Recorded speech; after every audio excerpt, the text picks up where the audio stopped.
And we're live. Good evening. Welcome back, everyone. Playing something a little different this time. I know we normally do computer stuff, but I felt like playing console.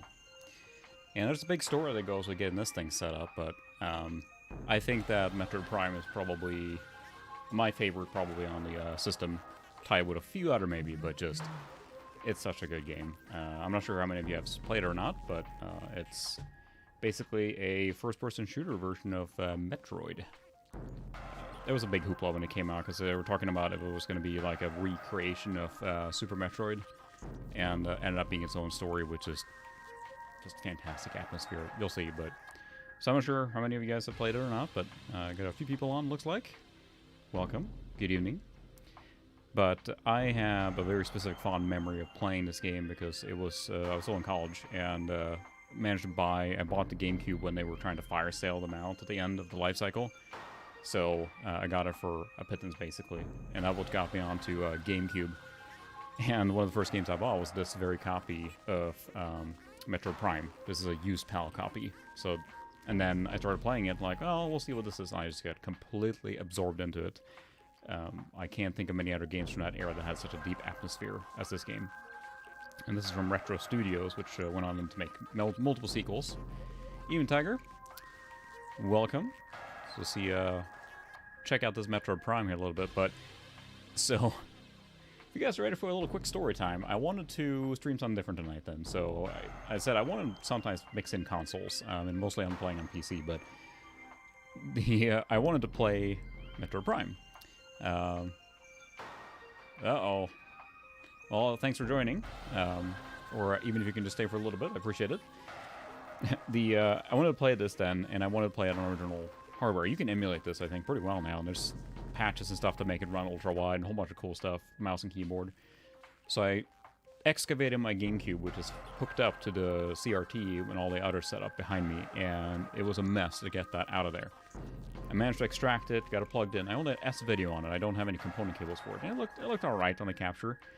So I'm like, well, alright. So I decided, well, I'm going to try, I have a soft-modded Wii. And I figured I could play the game on that instead. And the Wii has component cables, so that's what you're watching now, is actually playing on the Wii. With the real GameCube controller and all that good stuff, right? Purple one. And so I used my disc, but apparently there's an issue with booting the PAL version on a soft-modded Wii that it wouldn't run. I'm like, really?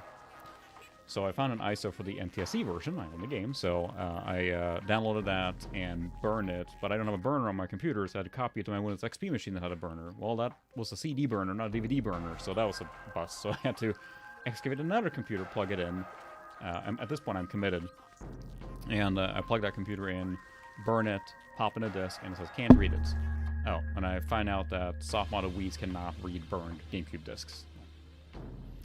Okay, so at this point, like, I want to make this happen, so I actually figured out a way. There is a way to load GameCube ISO files from a USB stick. So after a lot of fiddling with that, it loaded that. So it's not reading from the game disk, it's reading from an ISO, but the game runs, I think.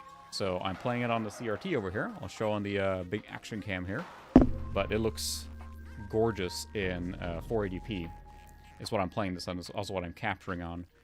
The GameCube and Wii with the right cables can output 480p, which is like progressive scan and not interlace, so it doesn't have to do the jaggedy stuff. And I think it looks, actually on the CRT, it looks really, really, really good. But the capture is perfectly fine too. So, but when I was capturing on S-video, it just didn't look right. So, but now you get to watch me fumble around with playing an FPS on a controller, because that's never been my strong suit. It works here. They did a really good job on the controller setup, I think. New game. A bunch of settings. It's fine. We'll leave it as it is. Evening, Christopher. Welcome. We are just about to start up Metroid Prime. Played on a Wii with component cables so I can get a higher quality capture using an ISO file because my dang CD wouldn't work. Evening, Mike. Welcome.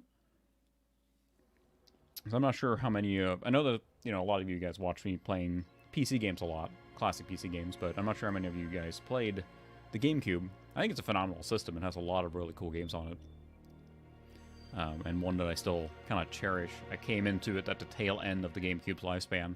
I bought it when they were just fire selling them out, right? Cheap, and then I bought a whole bunch of used games at the time. Yeah, you're right. It's very difficult. It's not as intuitive for me. It's funny, I have friends who, or maybe you're on high, that plays basically nothing but consoles, and it's very natural for them to move around in 3D space with a controller, and I always find it like I gotta stop and pause and think, and it works fine. I agree, Xbox, Halo really kind of solidified the control scheme, I think, but it's not as intuitive as mouse and keyboard. And I think that you can now play this emulated with mouse and keyboard support, actually. I was going to check that out, too, because I think it supports ultra-wide, too, which would be awesome. You can run that at higher resolutions and everything, higher frame rates, etc. But this is running on the native GameCube in 480p, so the highest resolution the GameCube can output, so. And that's the thing, too. I didn't have an N64 at all. Like, I went from Super Nintendo and then just skipped... yeah, I think they can do ultra-wide mouse and keyboard, all the whole thing. I saw a Kotaku article talking about how the mod scene has really matured. Indie Man Lake, welcome. That's really matured for the GameCube emulation at this point. Worked really powerful, so. Oh, let me check the settings. I am on my low latency. Sorry. It does, but when you consider what you can get for, or what you could do with a PC too, there's that part of it. Pure gaming, sure, but so I think Nintendo did or I think Retro Studios did a really good job with the controls here. So you have different. If you haven't played Metroid Prime, it's really a first-person version, like you think how Super Metroid looks and everything, and it's got great atmosphere. You can look around and everything. I thought it was really cool from a perspective of being in a Metroid universe. You're scanning things and given different visors, different weapons, and etc. So now I gotta switch back to the combat visor. Gotta get used to the controls here again. It's funny if you watch me fumbling around this now, and then you watch a speedrun of this game, and you watch someone like flying through this, tearing through it like it's nothing. But it works pretty well. I'd say that, I always have, I think I do have Eternal Darkness. Where's my ship? Object out of scanning range. Yeah, Dolphin time. I'd like to try it because it's, I think it would be an awesome way to revisit it. Because, this game has, I think, really good quality graphics. I was kind of blown away when I was playing it on a CRT in Europe, so I had RGB out, actually, on my GameCube, which kind of the benefit of playing in Europe. Even though it plays at, those effects there, that it steams up the visor, you see her reflection, there's explosions. Little touches like that I thought were really, really well made. Yes, I'm playing Nintendo. That's what I wanted to play, dude. See, I didn't have any Sega console, like, really, ever in my entire gaming, until I was older, so... Armorines? I don't think I played that one. But I didn't play much on the N64 at all either. So I went from a console perspective. I had a Nintendo 8-bit, went to Super Nintendo, and then where's the little buggers go? Gone. Then I kind of went into PC gaming after the Super Nintendo. So I kind of skipped out on quite a bit there. I had friends who had N64s, and I got to play them once in a while. But not something I played a lot. It's purple. Of course it's purple. That's my GameCube that I bought in Europe. The bundle I got was the purple one, so... Oh, cool, I'll check that out. I love is it a first-person shooter thing, or... The Wavebirds are expensive, yeah. There are aftermarket ones. I think the Brawler 64 line that you can buy from, like, Castlevania Gaming has a wireless controller now, too. Fire hot.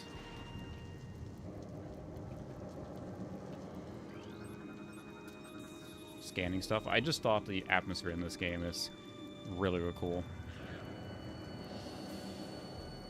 Dripping blood there. He wasn't dead, but he's dead now. New research entry. gone? Yeah, you can scan and get a lot of information, but it's just funny. I've been watching some speedruns here, and I don't think so. I think you gave me a few Saturn things, which was awesome, but GameCube I'm pretty okay with. Like, I haven't actually used a Wavebird. I know that that's kind of like the golden controller, if you will, for the GameCube.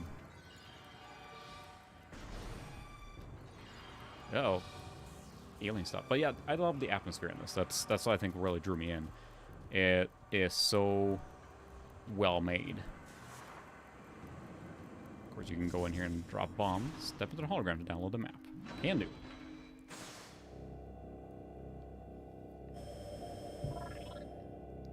And, you know, I'm also a huge fan of Super Metroid. It's still one of my favorite games of all time.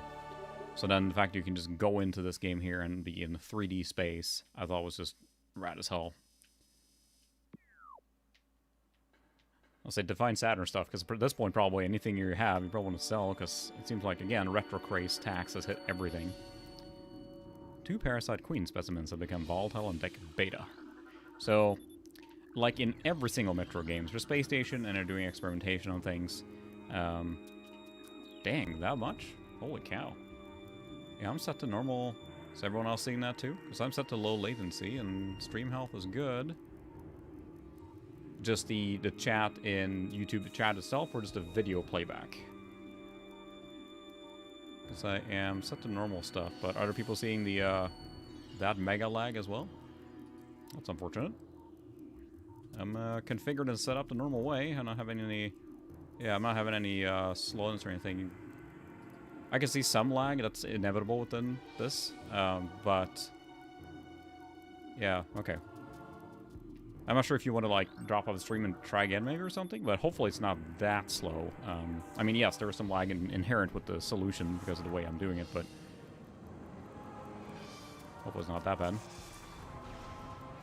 5 minutes would, yeah, that's difficult to handle. Space jump is challenging. What still is funny to watching, especially speedrunners and stuff like that just plow through these games so easily.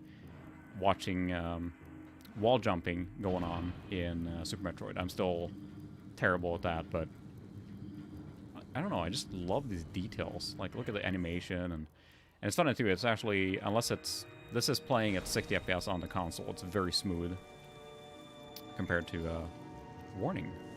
Don't step in the lightning. We made it through. Oh, is there something there? No. Only bombs. But it felt like a continuation here now of... I'm not sure. Prime, I think, is set before Super Metroid, if I remember right. This is set between Metroid 2 and Super Metroid. Alien Queen, hold to strafing around enemies.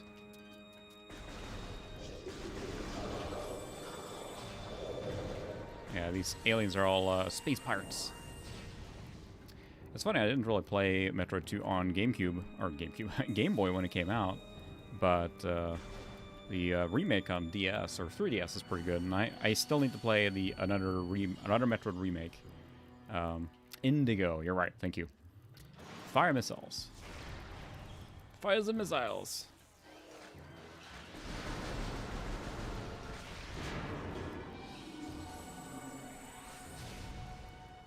I think it translated as well as it can with this controller scheme.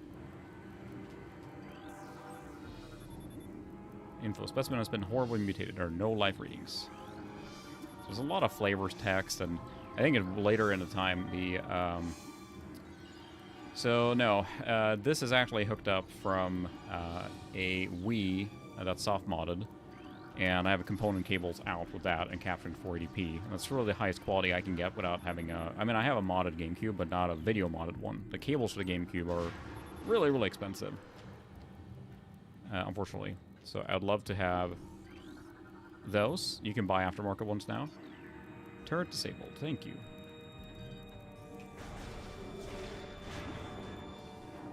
Gather data in this area. Unknown. Cenotropic lifeform unstable. Ooh. You find out later in some of the flavor text that the space pirates are trying to basically figure out how Samus's morph ball works. And morph ball, if you're unfamiliar, is how you get into this little ball here now. And their logs show like, well, we tried to do that, but it crushed the space pirate that was in there, unfortunately, so whoops. But you gotta scan, and it's funny because I don't remember. I watched a lot of speedruns of this game now, so it's funny to play it at this normal, slow, leisurely pace, the way I like to play it. You know, exploring things and checking out what's going on. Space pirates, severe internal damage detected. There, we'll fix that for good. Yeah, there's a lot of course, space pirates, so they are experimenting on aliens, and, you know, as they usually do.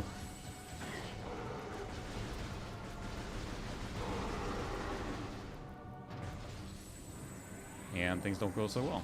Evening, Sukra. Welcome. We're playing Metroid Prime. There's a lot of little aliens in here. We'll run into them later, I'm pretty sure. War Wasp. War Wasp.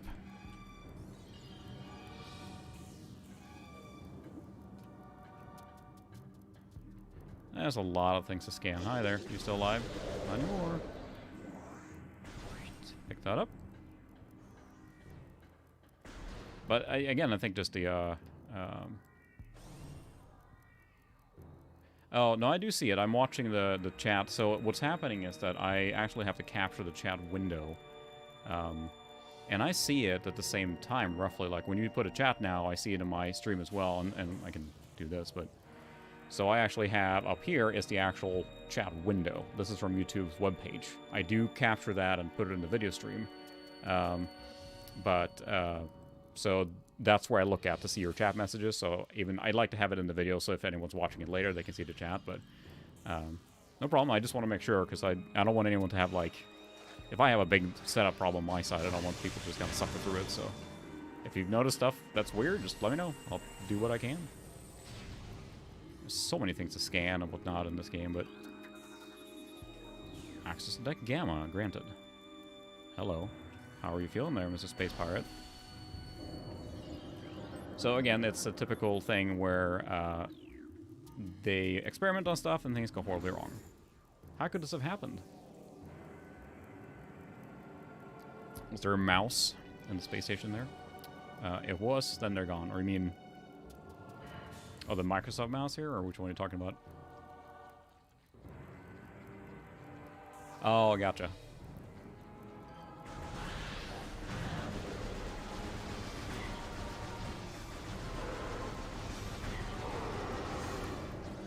Let's just use a missile. Scan, scan, scan. Door lock enabled. Please insert metallic sphere to open door. Well, that's convenient. Insert metallic sphere to open door.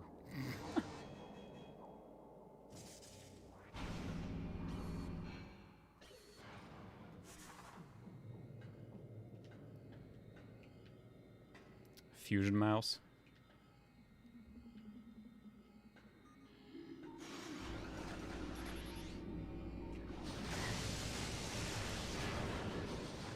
I just love the little effects you get on your visor when things, you know, kind of go wrong. And save station, let's see. This is actually using a, with the, it's called a Nintendo. It's the software that runs this. And lets you use a ISO on a USB stick. So I do have the game here, but it's loaded as an ISO on there. And actually creates a virtual memory card, because I couldn't get my real memory card to work.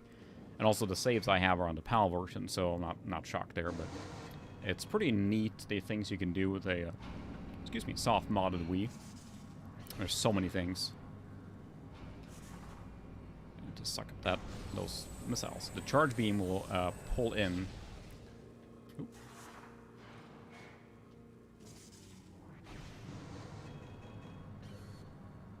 Ah.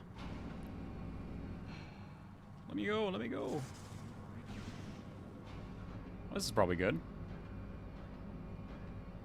Yeah, I think it was a great showcase for the system, and it came out pretty early, too. I can't remember, 2002. It was pretty early in the life cycle for the GameCube, and it was really, really well made. It did. Xbox is powerful, but I think the GameCube is more powerful than people consider. It almost has a toy appeal to it, but it was pretty powerful. It's pretty powerful. And then the Wii, of course, uses the same kind of...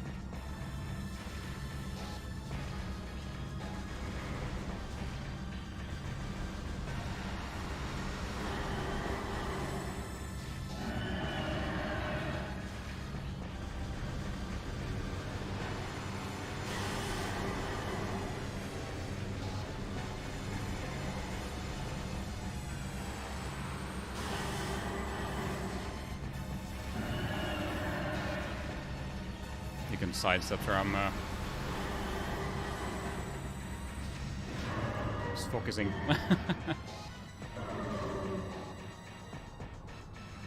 Yeah, it's Resident Evil 4. I never really played it. I watched other people play it, but I never did. Oh, yeah, the original Metroid was creepy. Oh no. And this is now a staple, of course, with Metroid games, is that you have to have an escape sequence. So that's what we're doing now. Hopefully we'll make it. I remember being stressed out about this, so they always give you generous time. I mean, I never think I ever died on one of these time sections, but it is stressful. Am I going the right way? Yeah. It's a quick route out of here. Ikaruga was really good too. Difficult, but really good. Turret disabled, thank you. I don't need that right now. Oh, hi. That exploded. I think it still works really good. Now, unfortunately, I wish I could, get even better quality. And I think that's something that you can,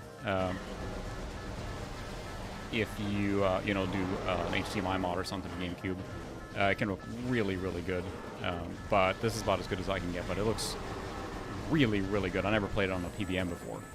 And that looks just hard to describe how clean it looks. And I may have to play more GameCube games like this, because I never played them in 480p. And I'm not a technical specialist for when it comes to 480i or 480p. But the interlace thing is what you'd see on most, like PS2 uses interlace a lot. It basically is, mixing the images together, or two different images, if you will. So you get a very, flickering motion.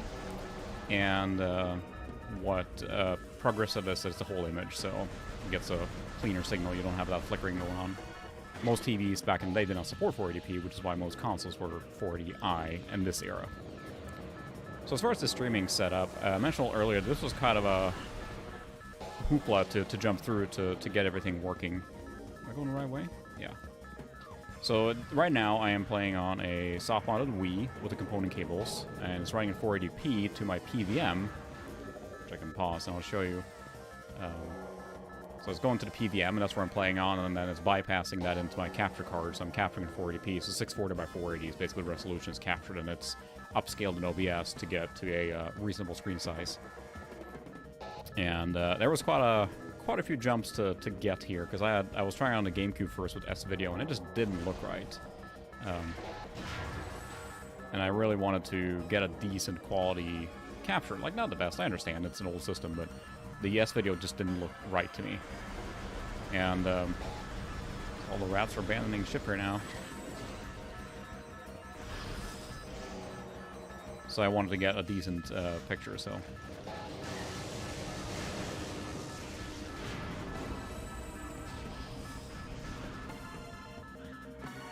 Yeah, the CRT really does wonders, and yeah, I think it's like right now I'm trying to get good quality because of this.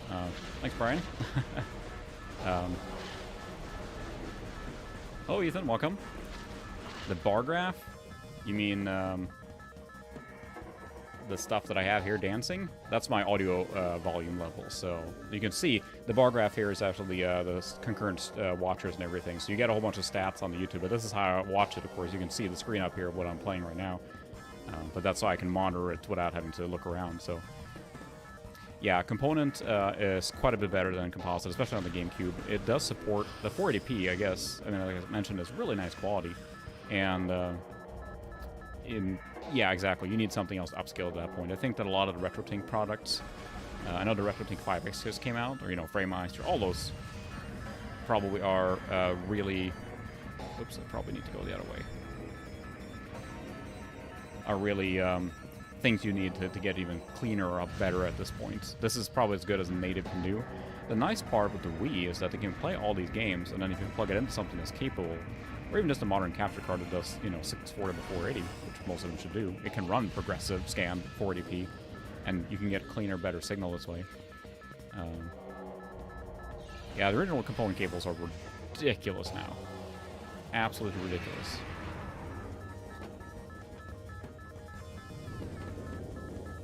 Oh no! Ridley is here! For anyone familiar with Metroid, Ridley is a recurring nemesis of Samus. Oh no, he broke lots of things. Getting it put in perspective, 2002, right? This, I think, looks really good. Yeah, I think it is. OSSC, I think, just gives you so much flexibility. I think that's the biggest thing with it. If you like doing multiple captures and everything. I am quite fond of my data path card for what I use it for, and I have a... oh my goodness, now I'm going to forget the name of it. I feel bad now. The first capture device I did, which I'm capturing this on, is a StarTech USB 3, and now your suit gets damaged, because every Metroid game has to have you reset your power. So now your suit got damaged, and all the things are offline. Oh no! So you gotta collect your stuff again. Various suit malfunction. Missile malfunction. Charge beam malfunction. Oh no! Grapple beam malfunction. But I had it!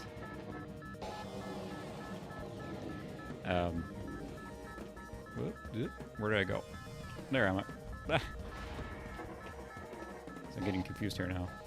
We've only got 2.5 minutes to get out of this situation here. I'm trying to make it confusing now. Room is depressurizing. Okay.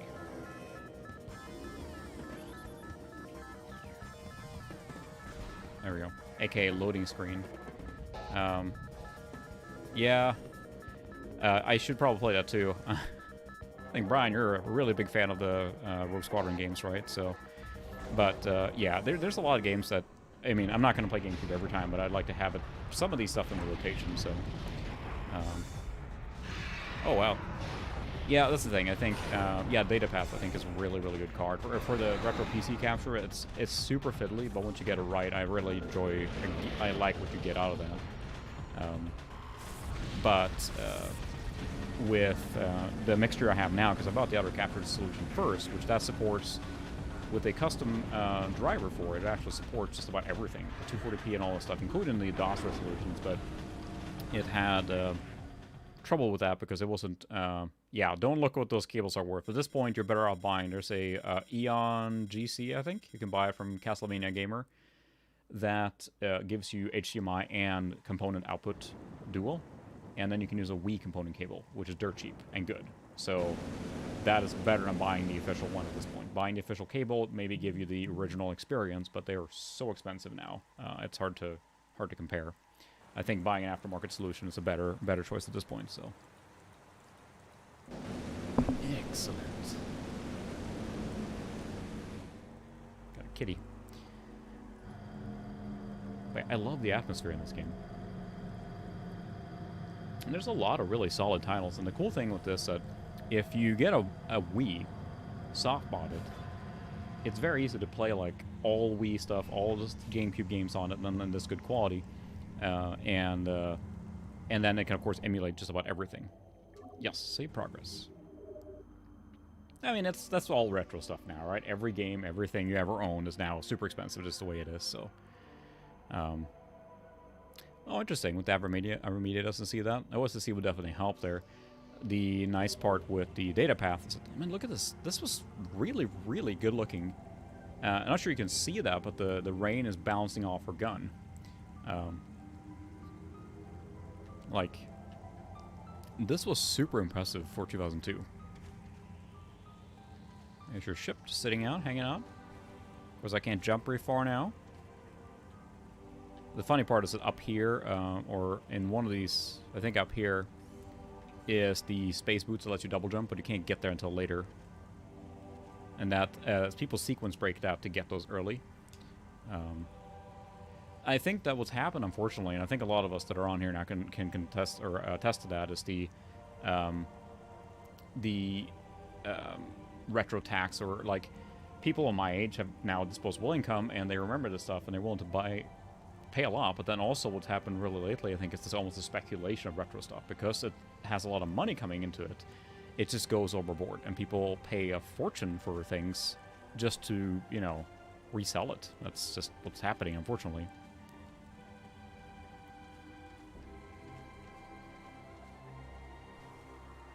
Oh, really? I can't say I have played many GameCube games on the Wii. I definitely just mostly played it with the GameCube, and I do have a mod chip on my Wii, or my Wii. Ow, cat. Not on my Wii. Haha. Insert Wii jokes. I have a mod chip on my GameCube that replaces the laser is bypassed so that the laser integrity checks, so you can actually run backup games on it. So, and I think that with that you can then run SD card solutions, but there's so many of these solutions for everything. I know there's an optical disc emulator now for the GameCube as well, and there's so many options. So, yeah. It did. I think that everything retro now is just more expensive, and I think I'm going the wrong way. Yeah. Oops, I'll go the other way. I gotta remember now, it's been so long since I played this. This is one of the final areas of the game, but of course in Metroid style they show it to you in the beginning. And I know that the Metroid and Metroidvania, which is kind of a collection of pirate data. Ow, cats, that's... Ouch, cat, stop. She's like needing me. We need to, So, I think that if you want to play that on a PC, I think for GameCube, there is I think I have it in my Amazon card. It's been sitting there for like 2 years, but you can buy a very cheap USB to GameCube controller adapter, which you can use to play GameCube controller on Switch. So you could play like, you know, Smash Brothers on the GameCube with the GameCube controller. That works on PC as far as I know, and is supported by emulators. So if you want to play with an original GameCube controller on PC, it maps that into Dolphin and everything for you, I think. So that's probably the best option. We scan you. It's funny that the controller was rumbling like crazy there. New creatures entry. Beetle. Shoot it. Got it. Oh, sorry. I was going to use my charge beam, but I lost it. Stupid Ridley.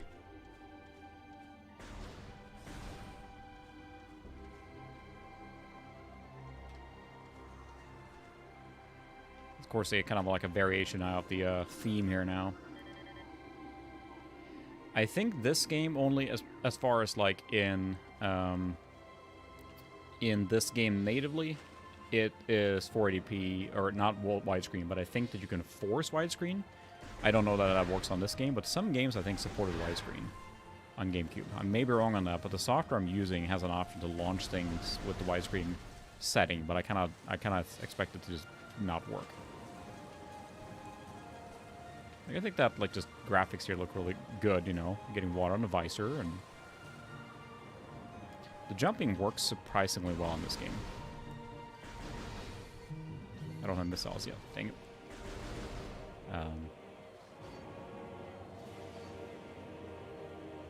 Yeah, it's interesting with the rubber degradation too, Christopher, because this is my original GameCube controller, so I bought this then in 2003 maybe? 2003, 2004? And it's still, like, new, and I admittedly didn't play GameCube. It wasn't like, it was my primary console for a while, but I didn't, like, just burn through it and play every game ever. Just a little bit. But it's held up remarkably well. Well, it is Metroid, so we gotta explore some more here, I think, first.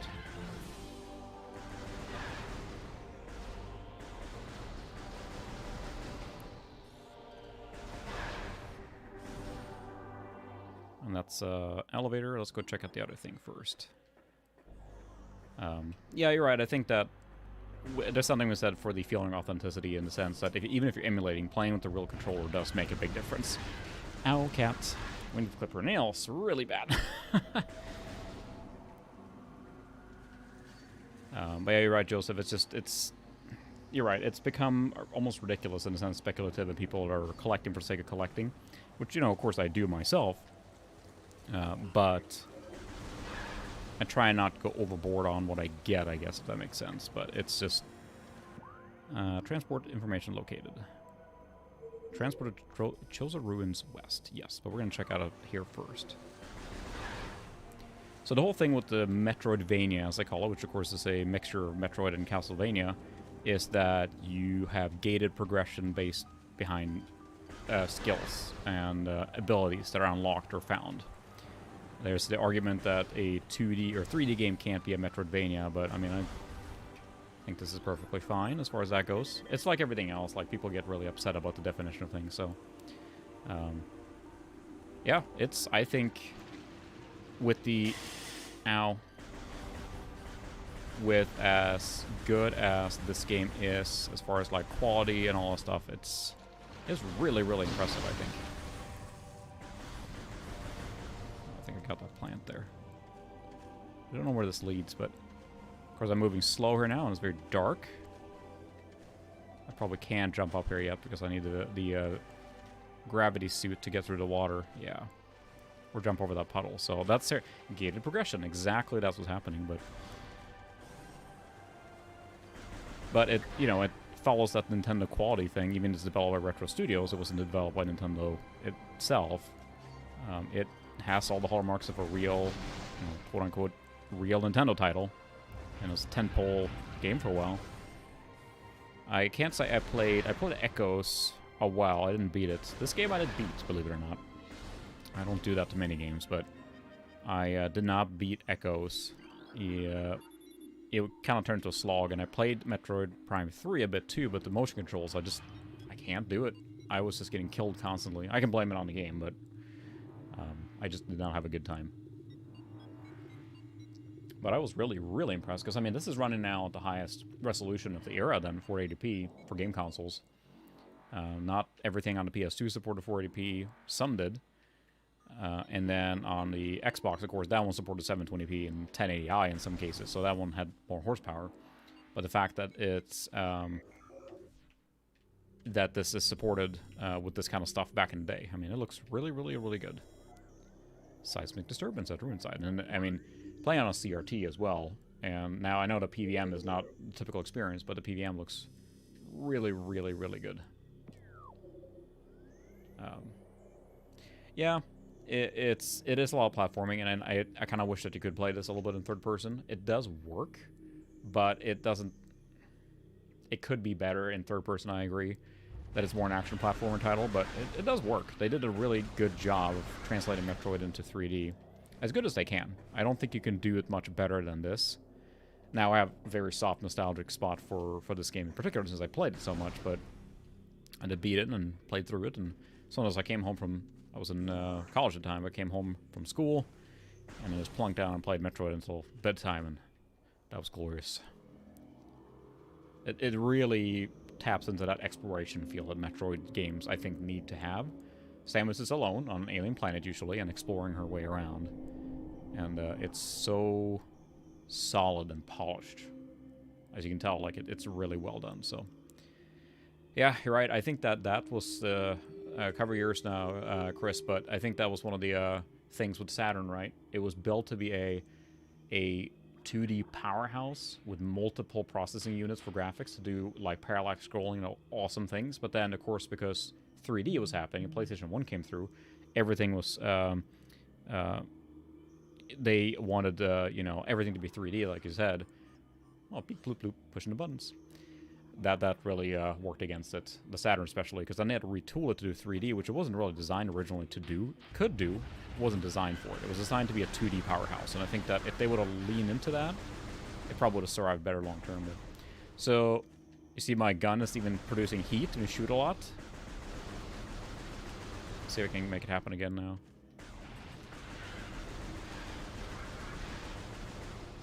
Yeah, little heat waves coming out of it sometimes.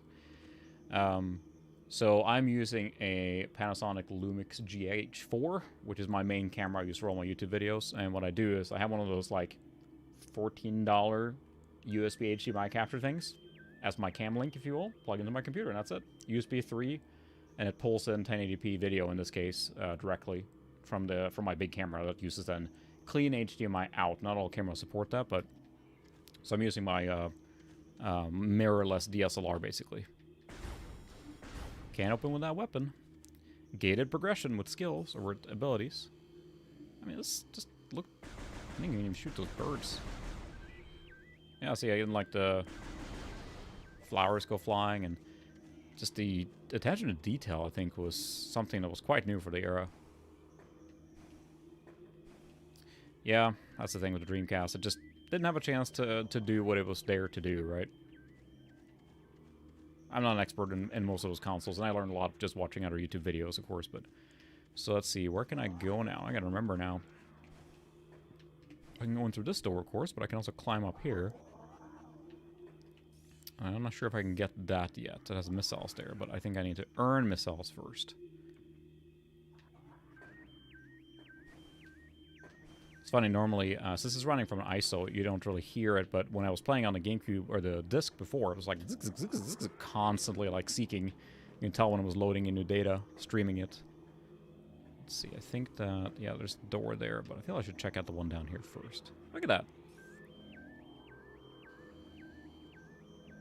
Again, it's really impressive, and I hope it looks better on the stream than I see there, because it looks really, really good on the CRT. This game was designed for CRT, so that's where it's going to look best, I think. Oh, I can't get in there yet. Oh, I can open that, okay.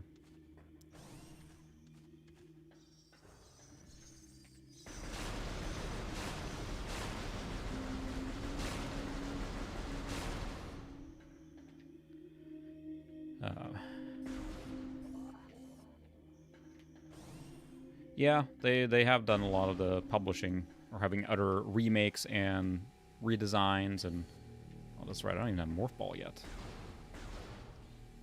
I can't remember if I should go in here first, or if I should jump up... No, I'm gonna go back and check the other one. That's part of the Metroid thing, is deciding where to go. Usually they give you multiple paths on how to tackle your... I mean, we're not talking Deus Ex here, but they usually give you more than one path. In the beginning it's pretty limited, but then as your abilities open up, you get more and more options on where to go. But, like, I mean, I think that I keep gushing about the graphics, but, I mean, remember 2002, and again, they have those effects with, like, the visor, and, you know, Halo looked good on Xbox, but I think it felt pretty flat. It was, you know, it was good at what it was supposed to do, but this game has all the, you know, little flares and extra stuff. But I want to say Halo came out before this, right? Because this is 2002 then. Halo probably came out 2001, didn't it? I know it was a long-running, like, Mac title, and with Bungie and all that stuff, and that was a whole thing. And Microsoft bought it. Oh, I can't get in there yet because I don't have the Morph Ball, see? Gated progression.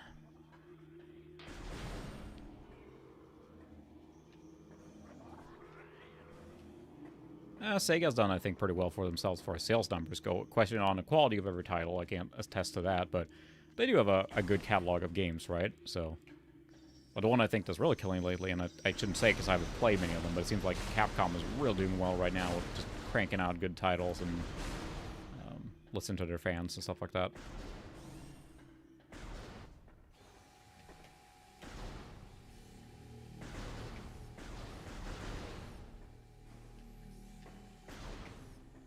It's fun too. Again, I've been watching so many speedruns of this game where they sequence break the bejeebas out of the save station detected. Thank you. That would be useful. I want to save. I think we have a thing. Yeah, that is very true. That's a good point. Because that's something with smart design as far as like this goes, because they know if we do these narrow passageways, we don't have to do, you know, we can do really well on the small areas we do have. New Chosolore. Versus Halo went more and used its graphical horsepower to render those huge, you know, sweeping vistas, which this game doesn't really have at all. Metroid Prime 3, which was in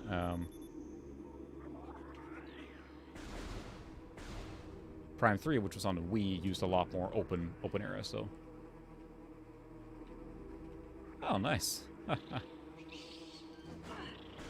Other crackers are good. If I'm dishing out bad lore now, correct me. I'm not a scientific expert on a lot of video game stuff. I will happily admit where I'm incorrect if anyone knows anything more than I do, but yeah, I think that's fair too. I played through Halo. We bought an Xbox I want to say we bought a 360, and I played it on... no, let's see. I think we bought... I was living in Sweden still, and we bought the Xbox. That's right. Thanks, Ethan. Stopping by. Have a good one. We bought the Xbox on, again, fire sale. It's when I got into a lot of consoles. It's at the end of their life cycle when they were kind of played out and they were dirt cheap. And we bought the Xbox from like one of those like ads. And then a coworker of mine said like, hey, you want to get that modded? Yeah, just bring it to this guy and this address. He just bring a 6-pack of beer. And we did that, and he put in a mod chip on my Xbox. Because at that point, that was the last gen of the original Xbox, right? The last version. So there were so many mod chips around. And he put the mod chip in, and, you know, that was it.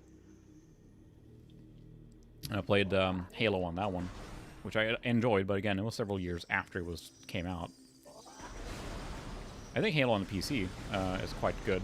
And I haven't played the Master Chief Collection, which is supposedly really good, too. The PC version now supports ultra-wide and all that good stuff, so... That's what I like when they do... I look at, like, a Mass Effect remasters coming out, like, tomorrow. And I'm torn because I love that series, if I should play it again. You know, they do that stuff, the Command & Conquer remastered version, I think was awesome. And when they do this stuff and they remaster for modern systems, and they do it good. They, you know, stay true to the original, but then enhance it. I think that's really, really cool and impressive that they do that kind of stuff.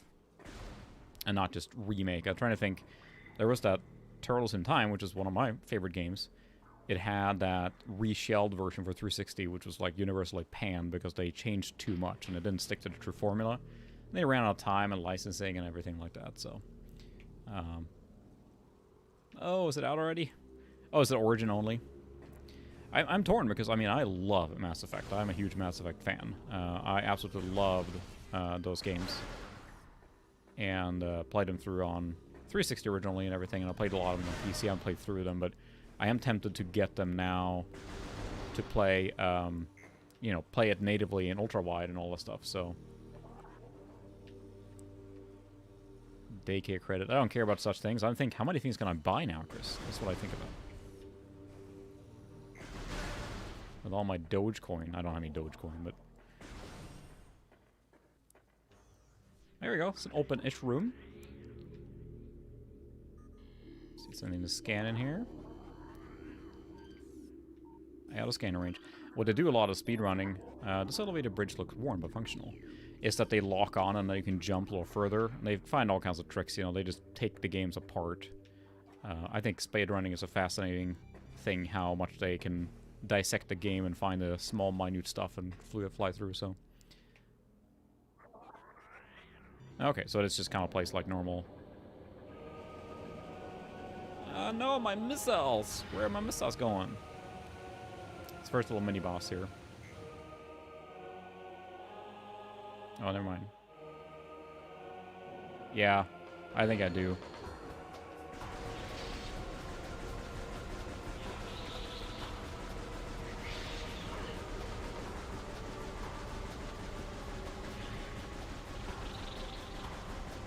There they are. So you have to shoot these little bugs here now. They're really fast. I got plenty of energy. It's just the first, like, little mini-boss here.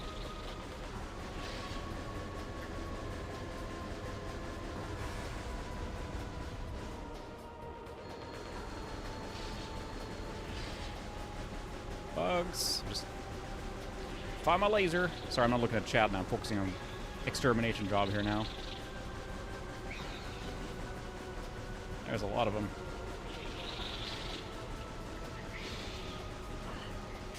Oh, that's not good. Oh my goodness, I'm stuck in the...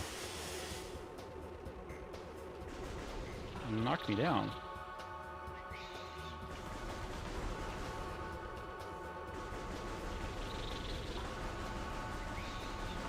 Come on. Oh, for Pete's sake. I'm gonna die from this now. Yep, there we go. I'm gonna die. I'm stuck in the ooze. Alright, well, good thing we saved here a minute ago. Yeah, it does. The problem with this one is that they're flying so fast, the auto lock wouldn't lock on. So, I'll do better there, but... Yeah, I think those randomizers, the combined ones, are awesome. The fact that they combine both of those games together. And for those that aren't aware, what they do is they play a kind of a combined Link to the Past and Super Metroid, where items in the one game unlock items in the other game, and they're randomized, so you don't know where they're going to find them. I think that's you know, they're finding new ways to keep it fresh, which is really cool.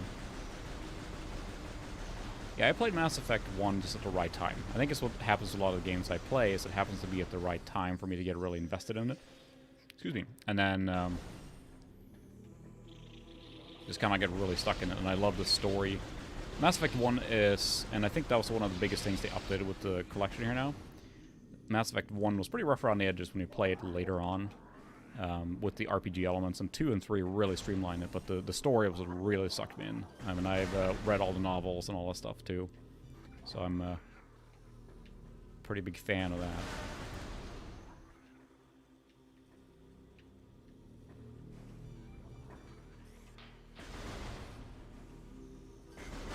See if we can not die again on the first little boss here, but now I know what I need to do. Try and stay out of the goop.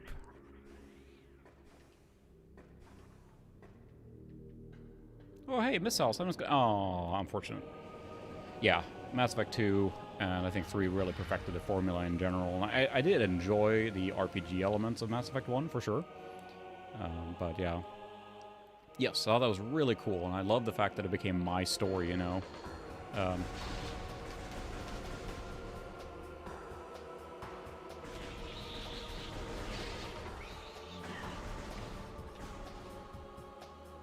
Where are you going to, little bug?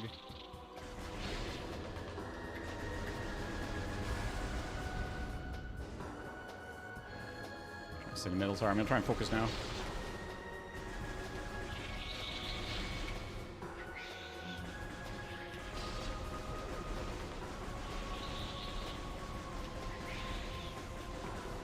So fast. I think that's the point. Maybe. Come on, where did you go?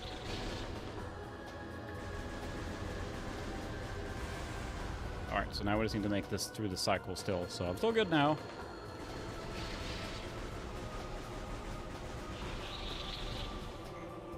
Let's find where I am. This is where the third-person view will be really nice, right?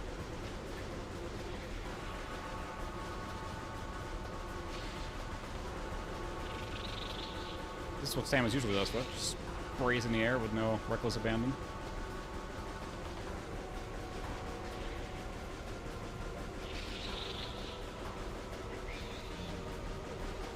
Goodness.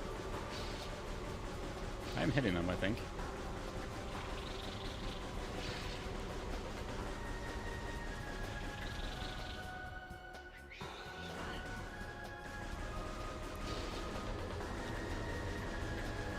Come on.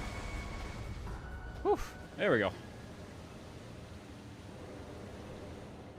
I'm trying to catch up now. Yeah. Andromeda does have a really good cop-out, but I think it doesn't hold a candle in the wind as far as the story goes, but... Yeah, sorry, I had to spin around there, but now we're done. It's better than that one game we played months ago, which was like, this random flying game, the demo that was horrible, so... Awesome, I can't wait to see it. Missiles! Fire the missiles! Okay. Energy tank, thank you very much.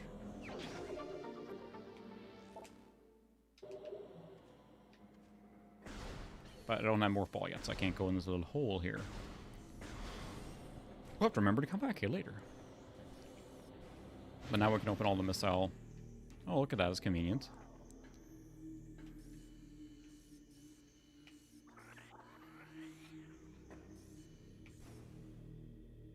But yes, it is the part with the 3D here, especially when it's a little darker. It's really hard to position the jumps. I mean, it works as well, I think, as it can.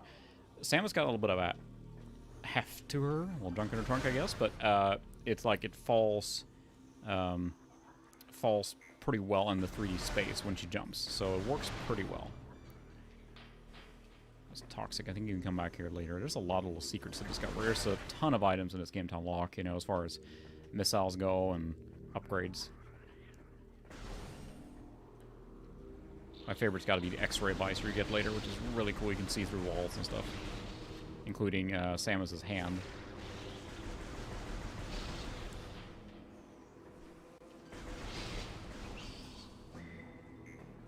All right, there was a thing here. Boop, boop, boop, boop. What's in here? Ooh, map station. We'll take it.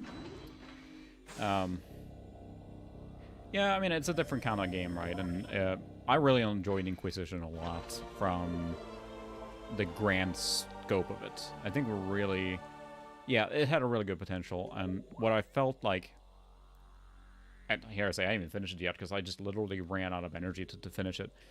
What I really liked in Andromeda, like, you run into, like, a freighter, right, that has the gravity turned off. Great mission, like, hand touch and all that stuff. But then you get those massive, massive open areas that are nothing but collectathons. And that's where Inquisition was really weak, too.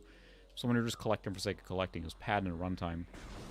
And I think those things do a disservice to the game. As far as combat goes, absolutely. It was really, you know, fun and engaging. But... they had an opportunity here to do something really, like, wild, but instead it followed, like, oh, look, there's bipedal aliens everywhere, and look, there's a brand, you know, a ancient civilization again that has left remnants, and, like, I mean, it was pretty much a copy-paste. Like, we went to a different galaxy, they had an opportunity to really change up the formula, and it just stayed true to exactly the same thing.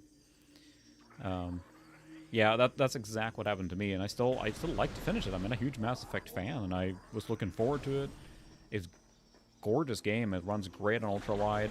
I really, really enjoyed those aspects of it, but it felt like such a missed opportunity. I don't even care about the technical challenges with the, you know, the models and that stuff. That's fine. I don't really care too much, but it's just, it was so much like a lost opportunity on what it could have been.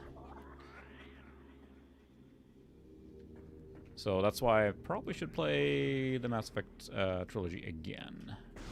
Probably save here. Now that it came out on the new version. You mean it's early already, so... No, I didn't beat Andromeda. I actually ran out of time.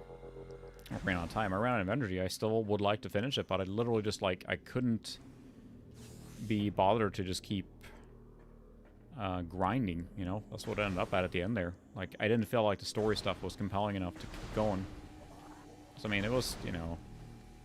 The cat, like, when you run into First Contact, you run into the cat the first time, felt like, right, maybe something new, something cool, and it was just like, oh no, they're the evil generic aliens.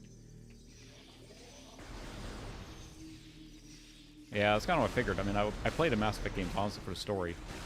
Yeah, I read the magazines for the articles, but you know, the Mass Effect series, I love the universe, I love the technology and stuff, and I poured through all the lore stuff in 1, 2, and 3, but I think in Mass Effect 4, I think they realized their mistake and they're bringing it back to that universe, and they pretty much have to regain the trust, and also, you know, it made them a lot of money, and they burned that bridge.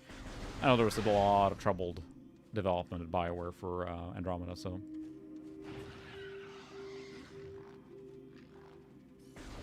Yeah, I'll say that's what I assume. It just felt so generic. Like, Mass Effect was a really cool sci-fi epic.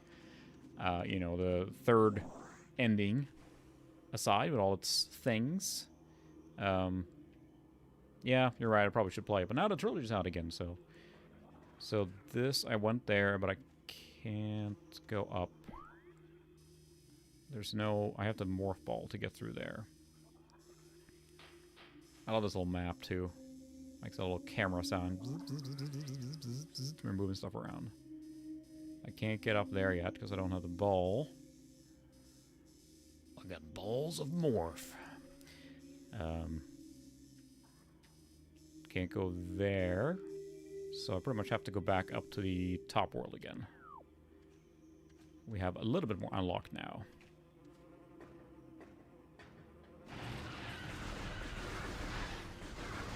So again, yeah, I do need to finish it.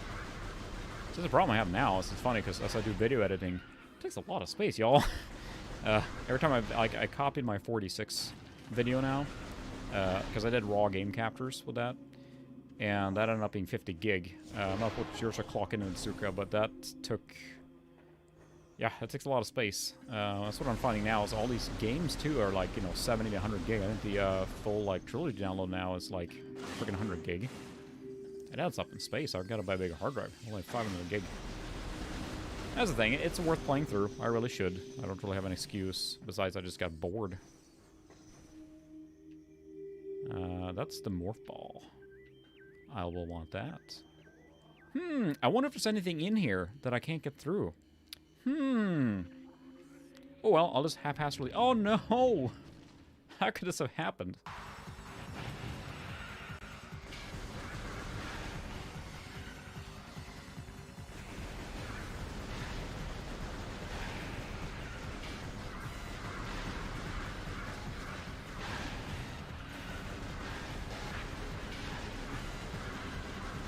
I like that in the beginning here, they mostly just give you lots of little aliens to fight, because you don't really have any big abilities yet.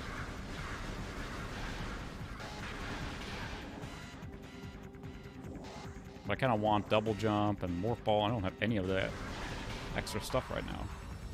Oh no, a big one.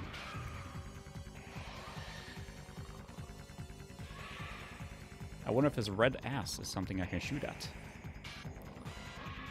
Okay, we get it.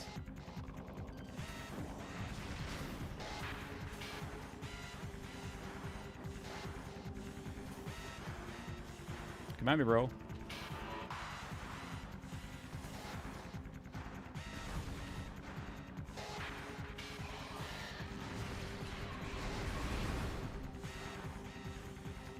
Come at me.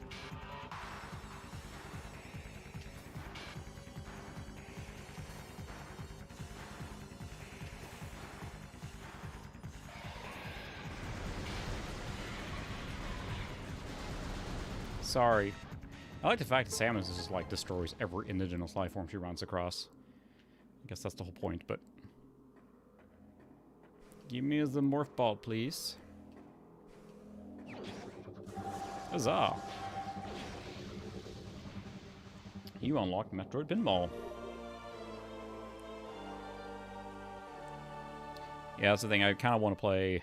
I really want to finish Andromeda, but then, yeah, I can't decide if I'm just going to get the Mass Effect trilogy again here now and play. There, now I can Morphe Bally. And I think I need a bomb here, which I don't have yet. But there's something with the constant drip feed of abilities that the Metroid games and the Castlevania games now, mostly the Metroidvania series of games give you, that is just so rewarding for me. A good Metroidvania still hits that sweet spot. Yeah. You're right, that is true, because I never felt I was grinding in Mass Effect 1, 2, and 3. I wanted to keep going. I wanted to talk to my squad mates.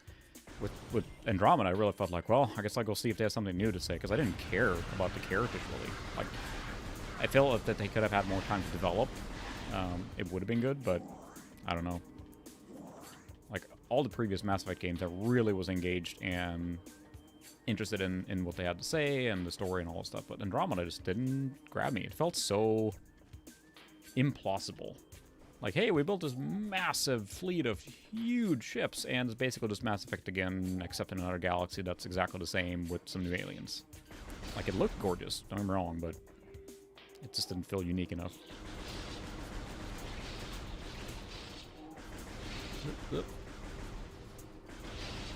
Yeah, you're right. That's a good way to summarize it. I have so many memories, like, playing Mass Effect 1, 2, and 3, and, like, very, like... I remember a very, very specific one in the first game in the beginning, and for those who haven't played it, but at the very beginning when you're trying to stop a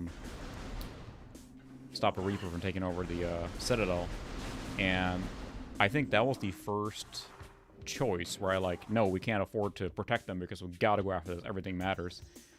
I think it was the first reaction I've ever had in a game that was not a thought. It was just instinct, like, nope, we gotta do this. Everything's at stake right now. It felt like the game had built up the stakes high enough that this was real, and afterwards I was like, holy cow, I just made a choice without thinking like, I wonder what's gonna happen if I... Well, this is probably good.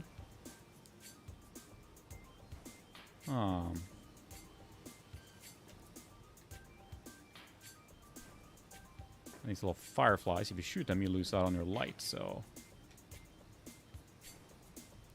I don't want to do that just yet. See if we can navigate around here without getting squashed. Oh, nope. Almost made it. There we go. Ooh, it's a fountain of use. Toxin levels are high.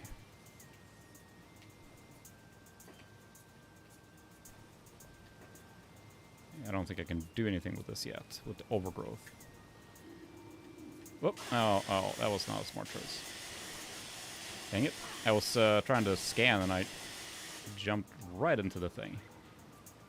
So I can blame other things. There we go. Yeah, the hub worlds got really too big. Yeah. It was so, like, it felt like everything, and especially since you had so much emotional stuff you carried with you from the earlier games, realizing that, you know, this was a bad deal.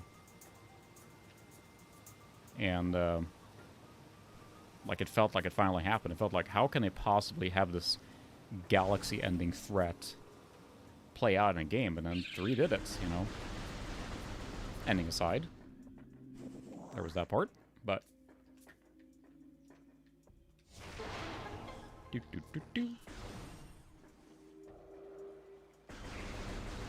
Go away.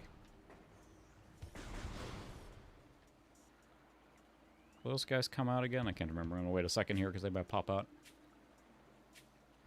Yeah, now I kind of want to play because the funny part is I played through the trilogy first on Xbox as male shepherd. And I played as a female shepherd as a biotic or whatever, and a lot of fun. And I played through one like several times on PC, but then I never get that far. But I really want to experience on PC, and it feels like, why waste of time at this point? Not waste of time, but now it makes sense to buy the... He's warning me there's a save station. Well, that's very kind of it. Maybe we should go there. And before I fall in this ooze. Well, that's too deep. Bum deal.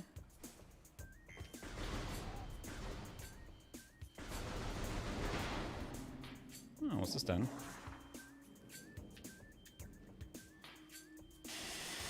Ow. Everything's hurting me here. Why? Yeah, I thought that was really cool too. I mean, there was so much anticipation. This runic symbol's been activated. That's right, I got activated runic symbols in this room, I think.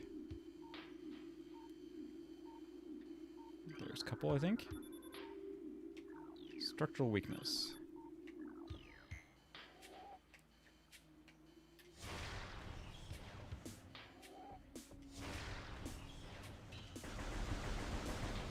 I think I need bombs for that, which you get later here.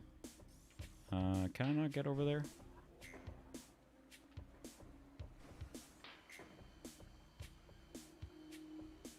I guess I gotta jump up all the way here first. Try not to die in the process.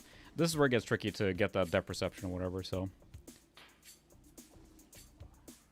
Yeah, it is, right, because I played through, like I said, I've started one many times too, but I think that what really bothers me now is when I start playing the first game again, is the slog with the citadel and everything in the beginning to do all the stuff, because I gotta find all those keepers, and, you know, it just takes a while. But it is worth it, you're right. What did excite me, I saw a little video on the, since it came out now in Australia, and people were playing it, was that, you know, the weapon skills are now all functional. Like, it showed at the very beginning, she's sniping stuff without, like, the aim going like this, because your skill isn't high enough. That always still bother me, and that looks like that's fixed now, so... A lot of quality and life improvements, things like that. And now we get to do real platforming here. Okay, so now I can go here. Stupid little foreshadowing. There's a save station here. Let's grab that. Nice little corridor to allow you to load. Where's the save? It's probably up here. Yeah. Depleted. I'm out of missiles. Yeah, that's the thing. I saw that they tweaked 1 quite a bit, and that's probably where it needed the most touch-up, because, I mean, 2 and 3, I think, play really well still, mostly because they still have that kind of newer, over-the-shoulder combat feel to it. But 1 was, you know, I understand. You go back to today, it is a little rough around the edges. More than a little.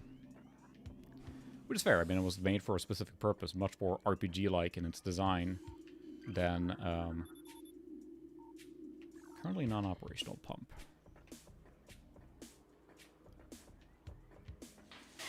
Ow. Someone's like to put there on purpose. Douches.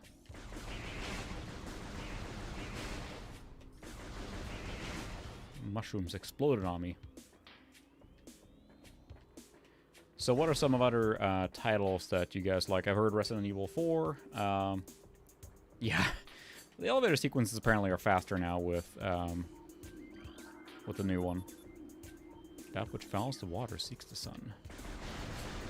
So what are some other, because I know we talked about Eternal Darkness, we talked about Resident Evil 4, and Rogue Squadron. Like, I think my wife and I played Mario Kart Double Dash to death, because that feels like, to me, still my favorite Mario Kart game. It just was so much fun and so solid.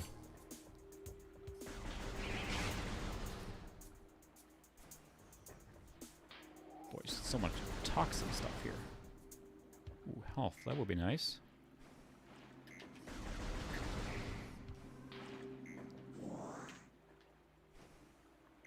I don't know where I'm going, but I seem to be going somewhere. Then there's a lot of backtracking to do. And honestly, I really enjoyed... that's true. Luigi's Mansion, yeah. It's pretty funny, because I remember... Is there a ruin there? Yeah. Gotta find all those ruins. I gotta remember, it was like Mario Power Tennis for GameCube when it was coming out. I got a marketing email from Nintendo, and it had like the special powers, and I think I screenshotted it because the email had, you know, Mario's blah blah fireball, and then outrageous moves such as Luigi's ball-sucking vacuum cleaner. I'm like, say what? Yes, I did love that one too. That was a really, really solid title. I think a lot of people forget about that one that existed, because I think the 3D title on Wii U and then Switch is really, really good. I mean, I love the design style, but that 3DS title was really, really good. Stupid mushrooms.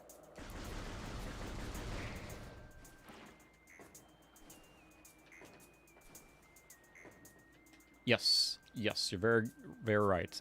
Star Fox Adventures is really...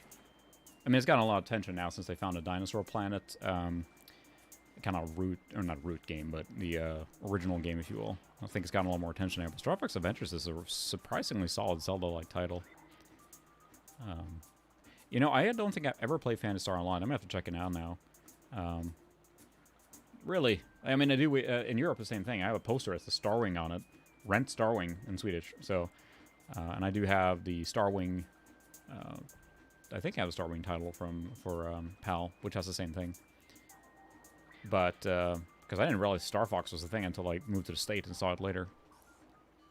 This is where it gets tricky now, because, like, I couldn't tell, where am I standing? What's my footing like right now? These suspended platforms. But yeah, so Phantasy Star Online, can you play that offline these days? I mean, I guess I don't know how it works, but the cool thing with the soft modded here now is that with a USB stick, I could just drop ISOs on there and play it. So I may have to try out some more games. All which I obviously own.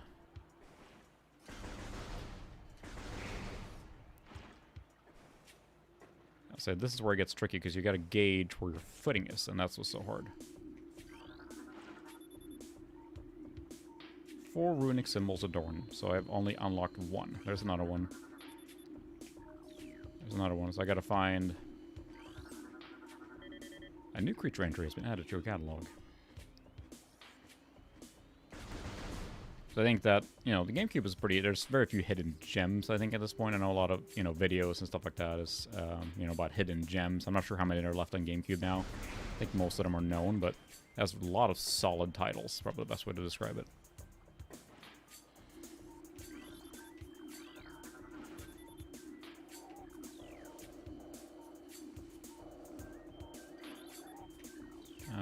Trying to find more of those things. I need more of those runes. Already activated that one. There's to be 2 more somewhere.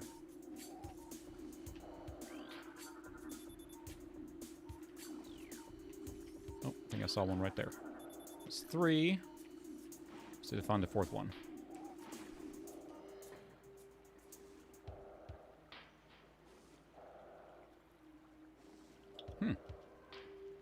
Yeah, I have, I know it's easy to find a Star Fox 2 ROM these days or play it on other things besides the Mini. I didn't buy the Mini when it came out, and then, of course, scalping through that, yeah, into the stratosphere as far as pricing goes.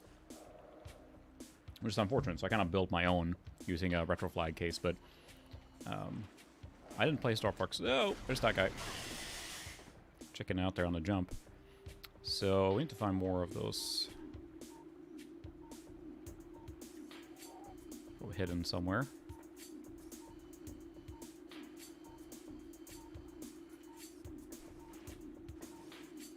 There it is. There's probably an item in there or something. Alright, we gotta make it all the way back up there.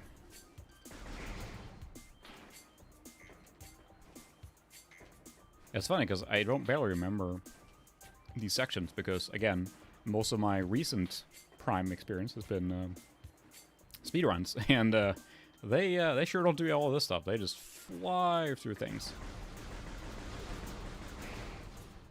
Out of my way.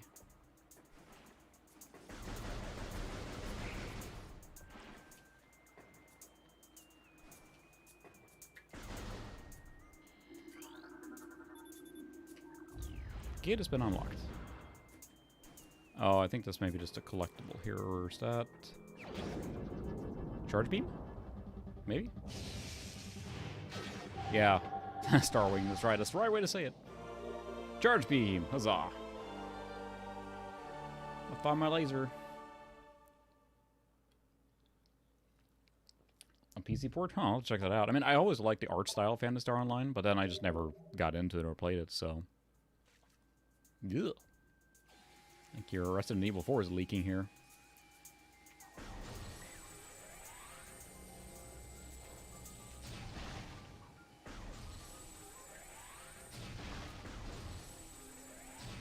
How convenient to giving you a little way to blast those things right away.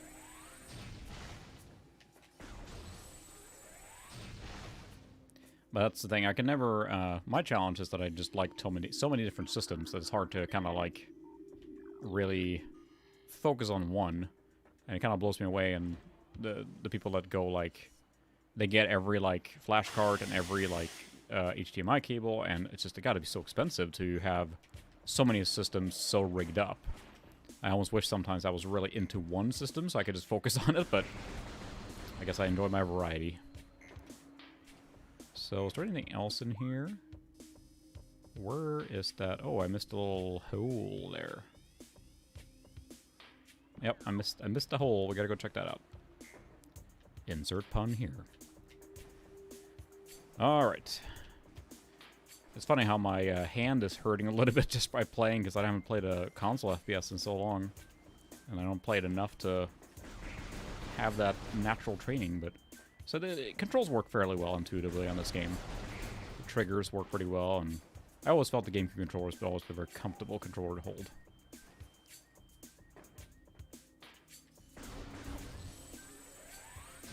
Oh, I can't get in there because I need the... I need the bomb, but I don't have the bomb. Never mind. Back in the pile, everyone. Alright.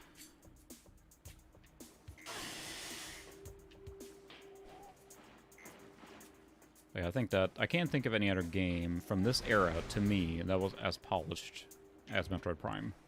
Just felt like they really went all out to try and make it Maybe they were trying to prove something too to Nintendo, like, hey, we really can make a Metroid game. Because this is probably the first time that the Metroid license was granted to someone else. Yes. That's where we need to go. There's a wasp hive, I think, that gets you the bombs.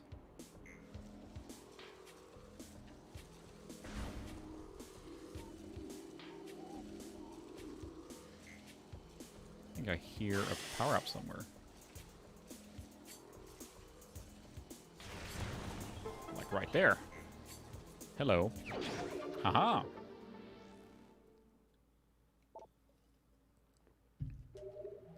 I don't know what it is with the Metroidvania thing. I think it's just a drip feed of abilities and powers that really appeal to me. That, you know, you get new progression techniques. There's one game called Guacamelee that came out a while back. And it was a 2 as well. And it's a Metroidvania with the luchador as the main character. Kind of Mexican style to it. And it's really well made, but most of the combat moves you get are also used as a traversal mechanic. Like uppercut punch and slide and things like that. It lets you fly around. And I made it really enjoyable to play because you had so much control over your character in the movement. I think the movement in a Metroidvania game is crucial. So, yes, Time Splitters, absolutely. I played it on the GameCube. I still have it. That is a really good one too. And Simpsons Hit and Run is also, I think, a game I played on GameCube. I think I traded that one in, sadly. Yeah, it is a little bit interesting in the art style. I know what they went for, and I mean, it works, but it's not quite as clean, maybe, as I would like in other games, so...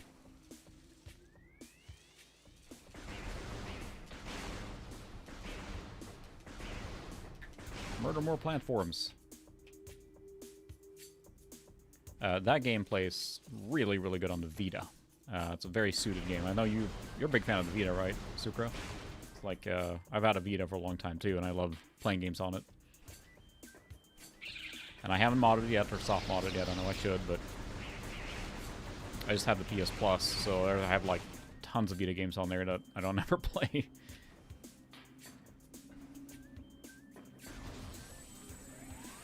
There we go. I don't know where this leads, but we're checking it out. Is there a door here? Where am I on the map here now? Nope, higher.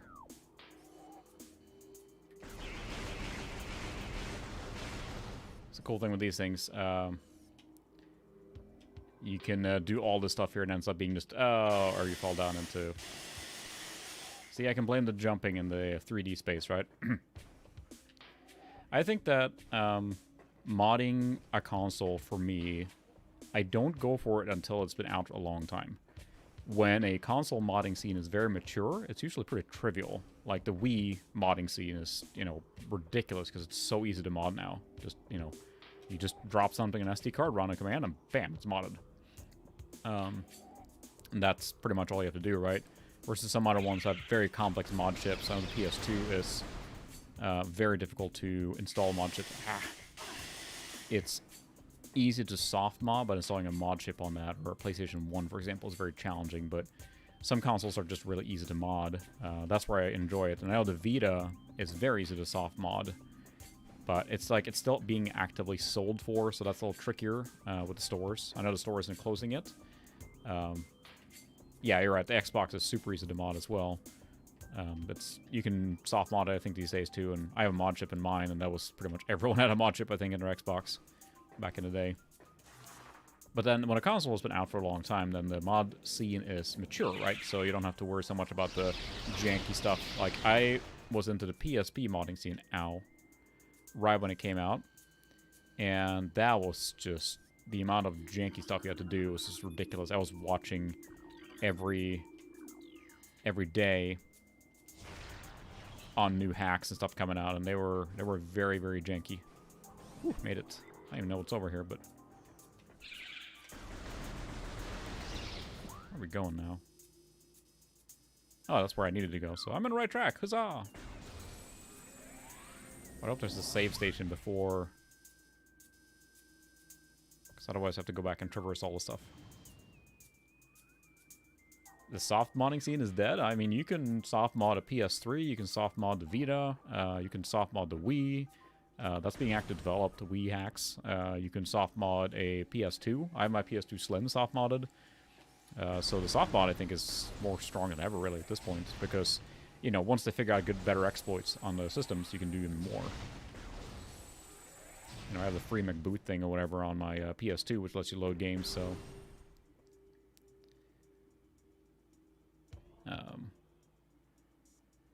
So a lot of those consoles, I think, get a second life, and the Wii U can do everything you can do on the Wii, you can do on the Wii U as well, with the bonus of even more stuff. So that apparently is a very powerful system to soft mod.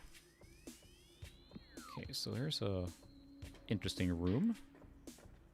There's a lot of... Give me that sweet, sweet health. Thank you.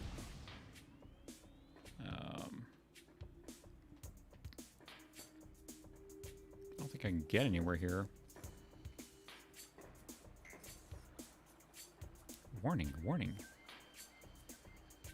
I might need the bombs or something, because I see, is there a thing over there? No, I don't want to go in this water. It's going to hurt me. May have to be a place to come back later. The Dreamcast with the... Oh. Yeah, that's the thing with the DC. I think that the thing there is just that the laser wears out, right? That's a drawback of all those systems. But there's the big thing is going on now, I think, is the optical drive emulator, right? Where they replace the entire drive. And at that point, you can load ISOs from SD card. And that's what you're probably talking about, right? So... And that takes care of that entire thing. Yeah, exactly. It saves the disk drive, and that's the biggest thing. And especially if you don't have a large physical collection or anything, that's where that is, you know... Oh, hi.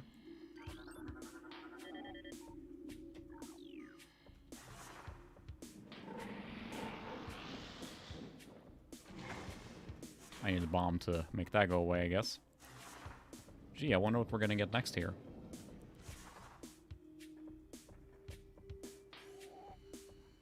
Anything to scan in here? Nothing? Just a little flavor room here? Alright, fair enough. Yeah, that's true. So there's a lot of benefits there. I think that a lot of that stuff that's coming out, and I know the Saturn has one, the PS1 supports that same, that's the X Station, and also then that, the Saturn has a Fenrir, and... Hup! She was T-posing almost. Yeah, that's the thing with the Xbox, too. The question is there, and on the Xbox is super easy to put stuff on, right? But...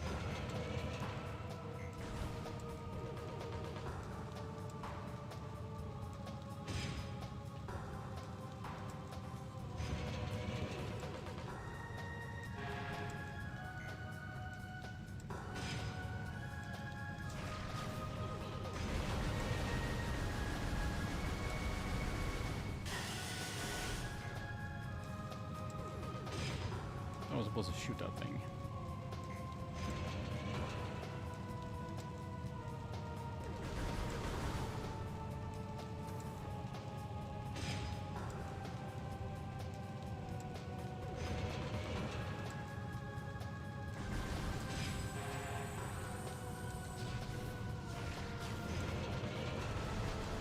There we go. Now, it's the flame there, and you gotta do that like 3 times, because it's a boss, so you gotta do it 3 times.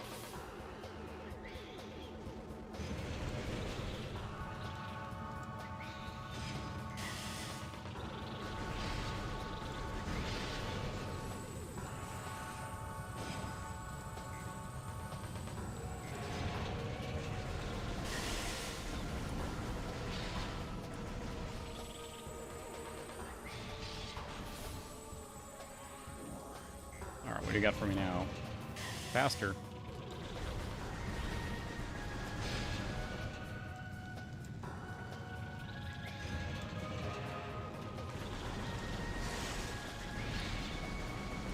How many more cycles do we have? 1 more, apparently. Hopefully.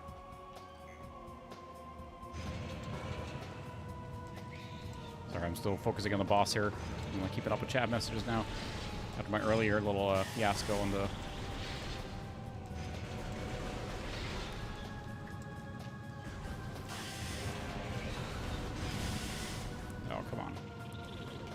get going. No! There we go. That was the final one, so. Whew.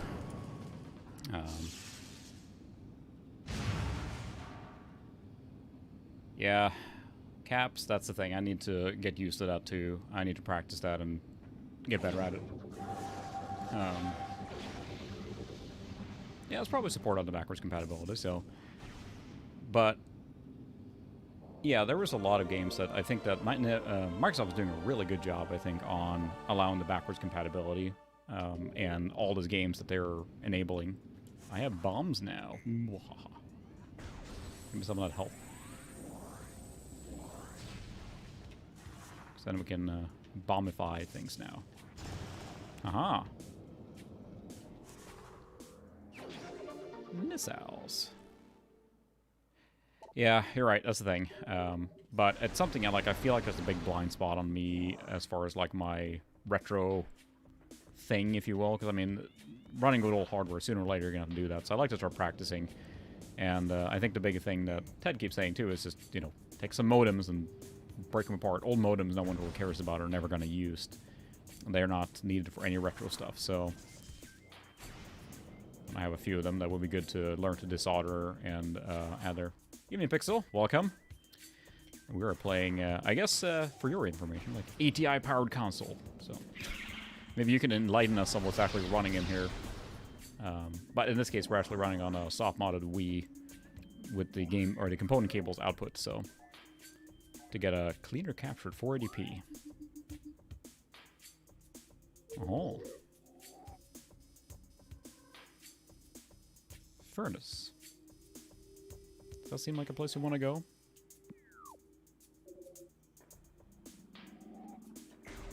Oops, that's the shoot button, not jump.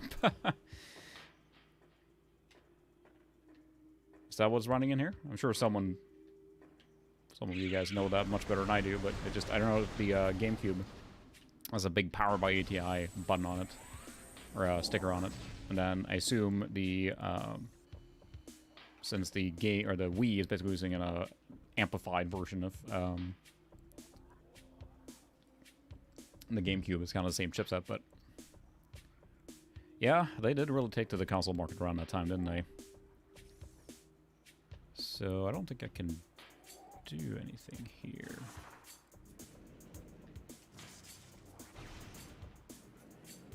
Aha, no.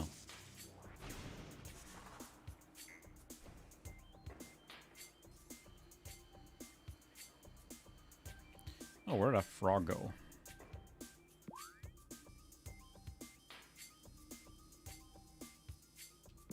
They already passed that?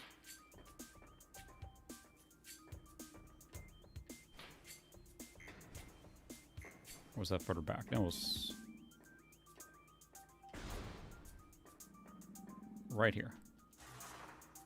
Hi, Froggy. That's mean. Just blew her up. There we go. Little secrets. That is not a seltzer. It's just a Diet Pepsi. Sorry. Oh, that's right. I gotta wait now. There's a timer. I'm gonna wait for that to expire, and I'm gonna roll through there. So you have limited time to get there. Gotta wait for it.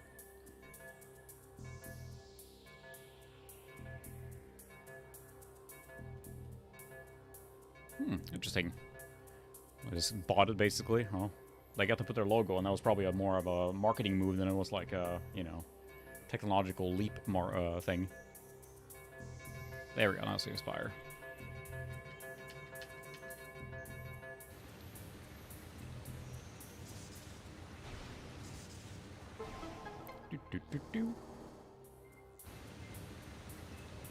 The pump is working. All right, we need to go to that little spot down there.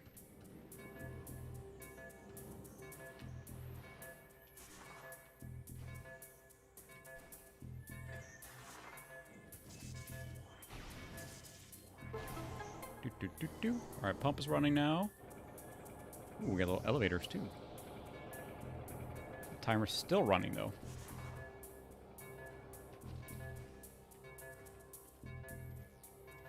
Holy moly.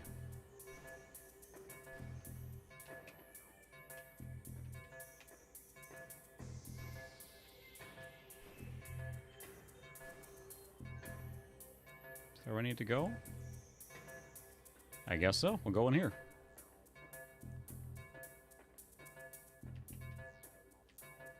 Is that not where I came from? Oh, for crying out loud.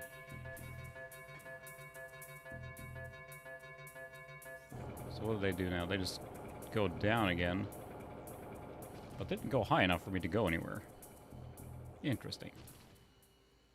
The water's still down there, though, so that's good. Or is this another pump station? Oh, this is not the same one. Pretty sneaky. Oh, this is only active if the other one's active. I got it.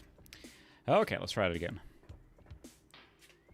But yeah, it is not always easy to position yourself in 3D space in this game because of the first-person perspective. I agree. It can be tricky. So this is the path here?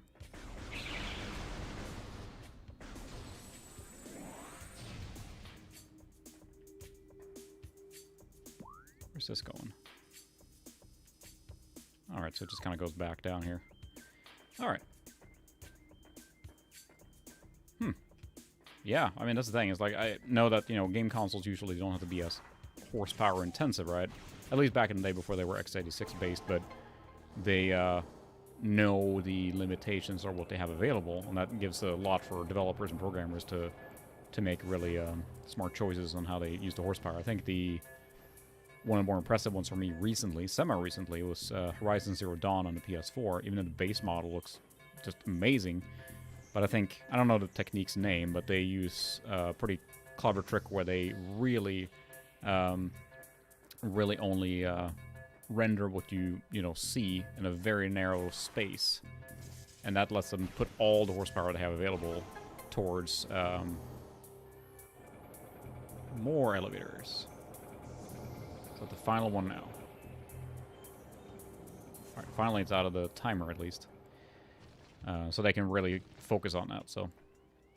Oh, nice. It's weird what YouTube blocks. I really don't have a control over it, unfortunately, but it's bizarre what they block. Like, I don't see anything, unless there's a moderation thing I'm not seeing. I know you guys keep sending horrible links and nasty messages all the time, so I gotta keep you guys on close watch. That's a spider ball thing you get later.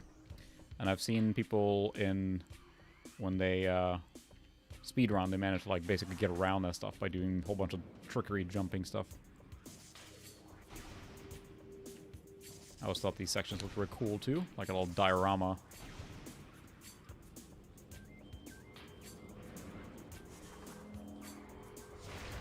Oops, energy tank, alright. Oops. Is that all this in this room? I do all that just for energy tank? I mean, not that I'm complaining for the upgrade, but... Yeah? There's something over... Is that the way I came from?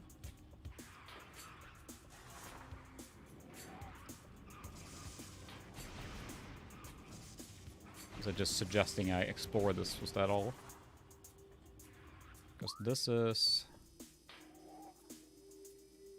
There's a small section over here that I can't see. It might just be that other room that I can't get to right now with the spider ball, so... Nice little detour.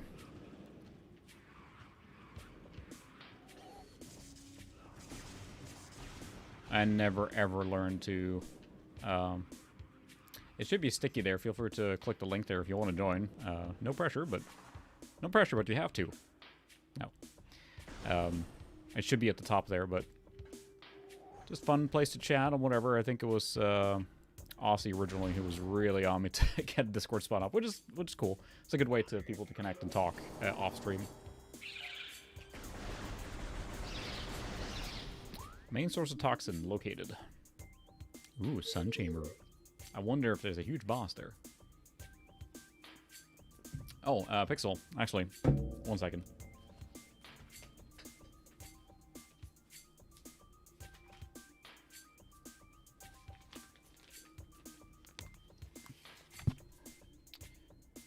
I may have gone on your recommendation, Nathan, and snagged that Riva card, the STB one you mentioned. So yeah, I have it here. It's gonna go in a Pentium 200 here at some point.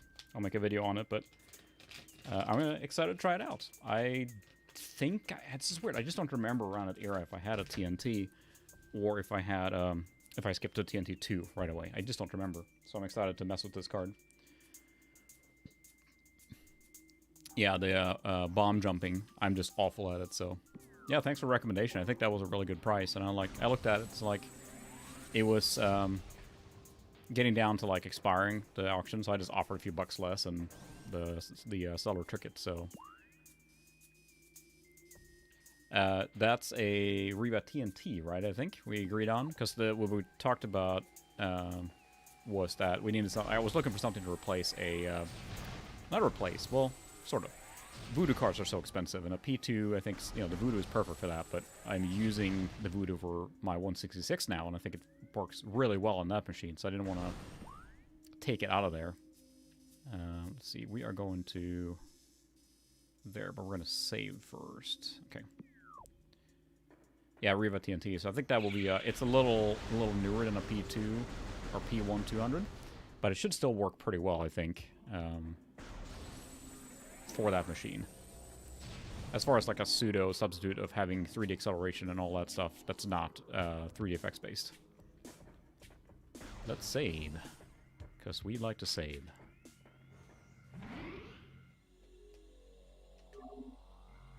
Alright. Save. That's the thing, it kills me. Why am I playing with the little screen? Sorry. It really kills me that I can't remember what video card I had around that time. It's bizarre because I had a P2 300, and before that I had a P1 100, and the 100 just had an S3 video card in it, and then the Voodoo card, the same Righteous 3D that I have. But then when I got the P2 300, I just don't remember what I had. I had some random video card, and I don't have that machine anymore. And then I remember buying or getting... Interesting. That section there looks a little interesting. Oh, that's right. I could bomb my way to that now, so I can go check that out. We're going to go check that out. Backtracking is life. And I know, I'm pretty sure, my brother went to like a trade show or something, and then they were selling, you know, trade show floor prices. Which, you know, maybe not so good, but then he's like, oh, they have TNT cards here. I'm pretty sure it was a TNT, or it might have been a TNT 2. That's what I don't remember, and it bothers me greatly.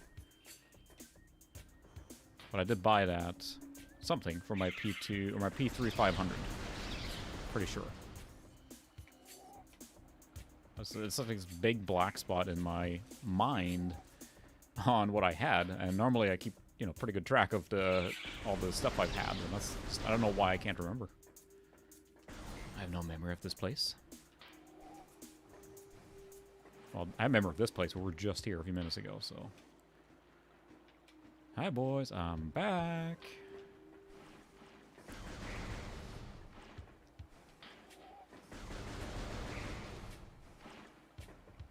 Slurp. Alright, let's get these things out of the way.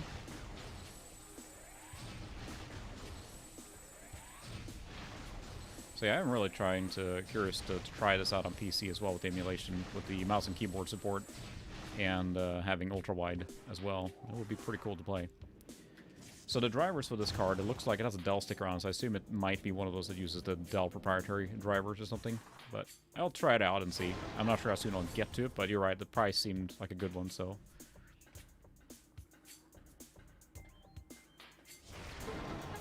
I don't know where any of this goes here. We'll check it out. Interesting. Machine is still active.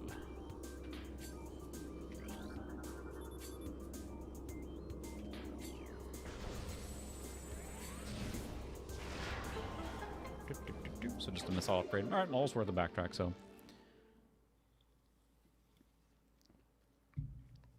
Yeah, so I think that with a lot of, at least what I had in my 486, this is the integrated 1 megabyte, you know, whatever. I'm sure it was S3 of some variety, right? So there is definitely something up there, but you need a spider ball to get up there, unless you're really skilled at jumping, but I am not, so. I've seen people make it up to these things. They do like 100% runs, and it's ridiculous the amount of maneuvering they do to get to some of the stuff. I don't understand how to do it, but they do it.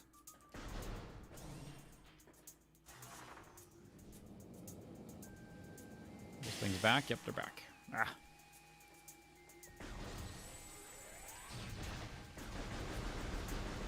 Just blast them like this and run past.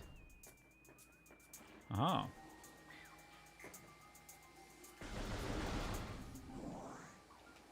And it's funny, too, when I was making my 4-6 video now on my favorite games or whatever, the amount of fiddling I have to do for that integrated video card, and I didn't want to take the time to like put a different card in or anything like that, but boy, it was noisy to get that cleaned up on the data path. I got there eventually, but there was a lot of fiddling with the settings to get that just right. Mostly because, I think it because I know the data path can produce such a nice clean picture if you take the time. I didn't want to just bypass it or not do it, so... Took a long time, but I'm happy with how the video turned out as far as like quality goes, at least.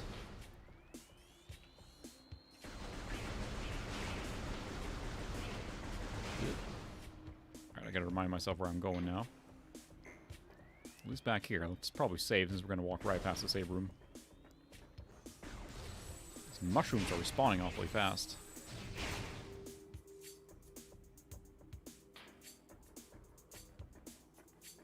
I'll say, I have a feeling that if there's a video card I can think of, Nathan, you probably have it on your shelf.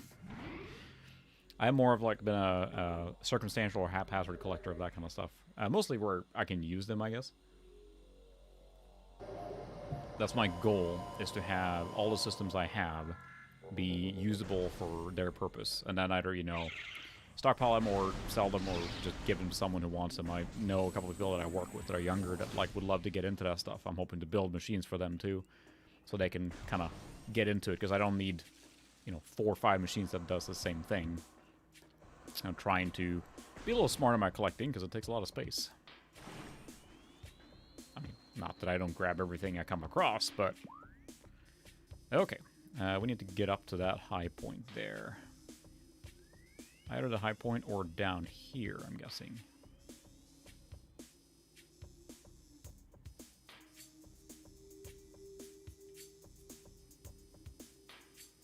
It's a blue door. Yeah, I think so. Just our path here. So we have to climb this thing again. So just stabbing us. Stabbity stab.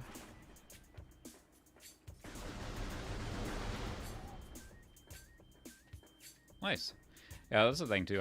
I enjoy using a quote-unquote real computer too much to have a test bed, because I don't think I test components enough to warrant it, and I really just enjoy having a machine. Oh, I need to find all the runic symbols, huh? A legitimate machine for that era. I'll try not to have too many duplicates, but it's just too much fun to when the boot strikes to actually, you know, fire up a real machine and mess with it and play with it, whatever. It's just too much fun. Especially since I do the streaming too, so like I don't have enough of a need to have a test bed. Like, you know, I know Phil's computer lab, that's what he does. He has a lot of tests a lot of components, so it makes sense for him to have a test bed instead of a whole bunch of built computers.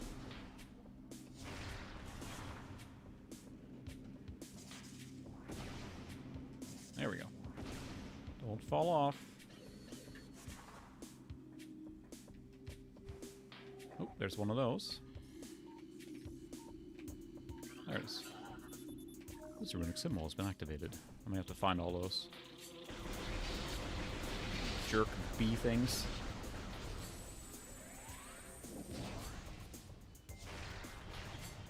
Yeah, I think you can actually break their hives so they don't keep spawning. If you're so inclined.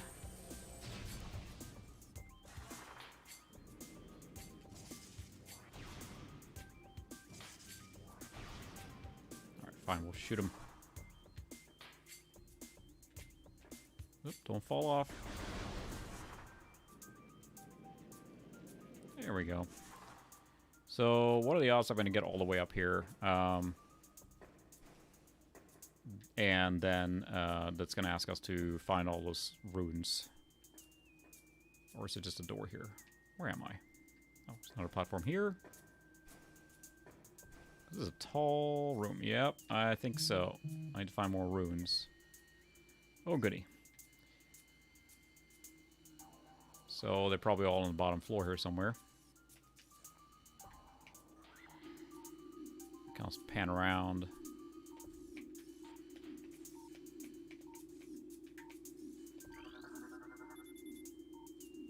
Four runic symbol adorned its surface. Thank you very much. Oh, there's one right there.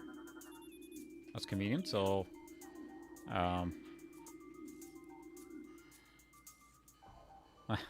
I don't think I ever played that one. Oops, I'm falling down. Yeah, honestly, the biggest thing with this game for me is the atmosphere. Like, controls aside, and I mean, it's like I'm already getting a little sore because I'm playing on the, what we confirmed is the Indigo GameCube controller. It really is good, but it, you know, it has this limitation playing an FPS on a controller. I think that's always more intuitive for me with a mouse and keyboard, but... Yeah, that's true too. Like most of the things I've either fallen upon, or like if I were to like build one from scratch now, I don't really have anything that's a decent case. And you know, it's just I usually just wait for stuff. I don't tend to buy large items like that unless it, you know, something perfect comes along. But try to just wait for people to clear out their closets and stuff like that, and spread the word. And that's what I have. The way I've gotten a lot of my retro stuff has been through those channels, friends of friends, and. Like, I feel bad because, like, a lot of people chase PVMs, right? This PVM that's right here is a Sony 14L5. So it is, like, pretty much the 14-inch PVM to have. And my coworker at the time, I work in IT, they were cleaning out the old video room where they have a video production studio. And he was just one day wheeling in two 14L5s. It's like, hey, they're trucking these. You want one? I'm like, yes, please. So there you go. Then I have a PVM that, you know, it's a decent quality. I'm sure it could be a little refurbished and whatever, but, you know, you don't say no to a free PVM. So,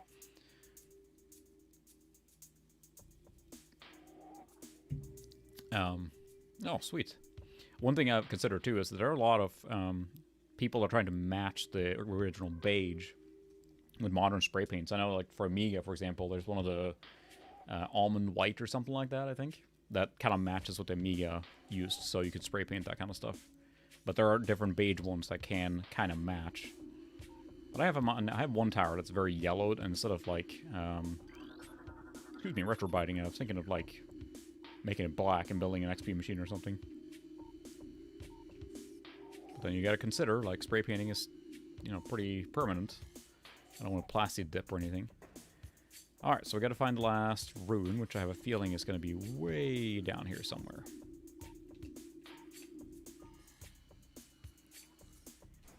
Whee! It's funny, I still get vertigo in games like that when I jump off a cliff. There it is. Yep. It's just something in the way. Oh, I already activated that. That's right. Oh, that was one. So, all right, now we just gotta work our way all the way back up.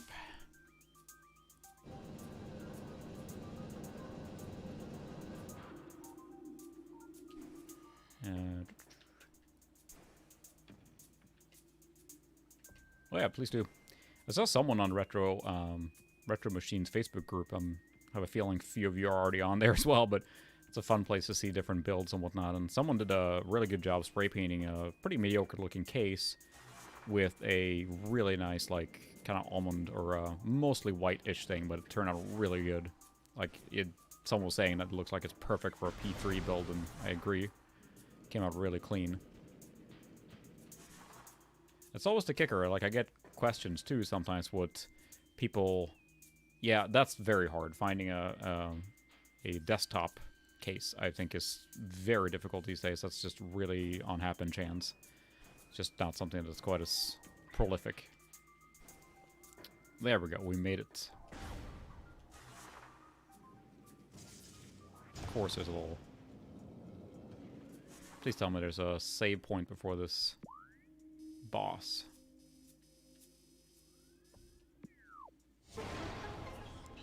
If not, I guess we're doing this.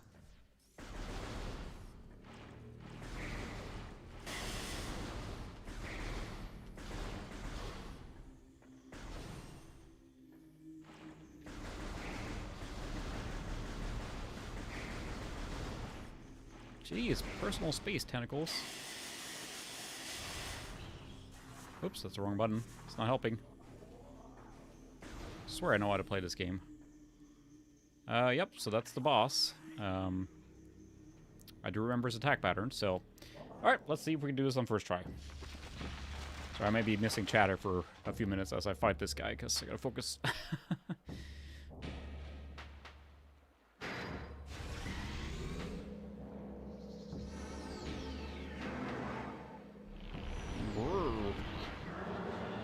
Does this feed me Seymour again? I think it's my plant. I was trying to grab a knife in the kitchen. This has come back for vengeance.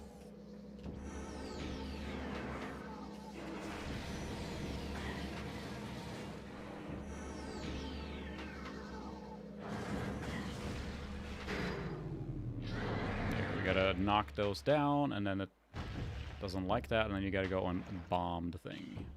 Okay, we get it.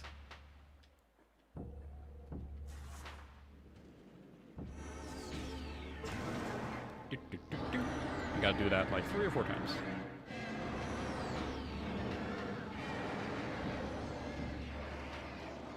Epic shrinkage. I'm back.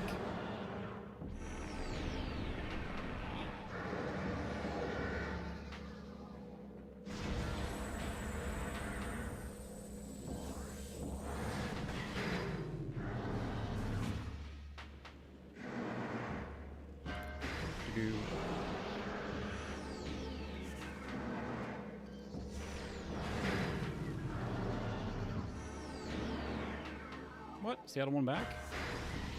Dang it.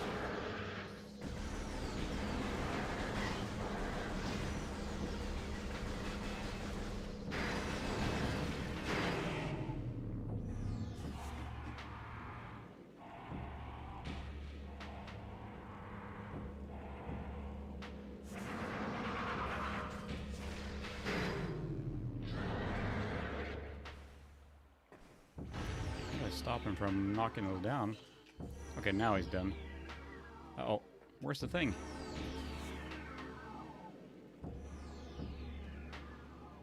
There we go. That's the cycle. Just gotta keep doing that.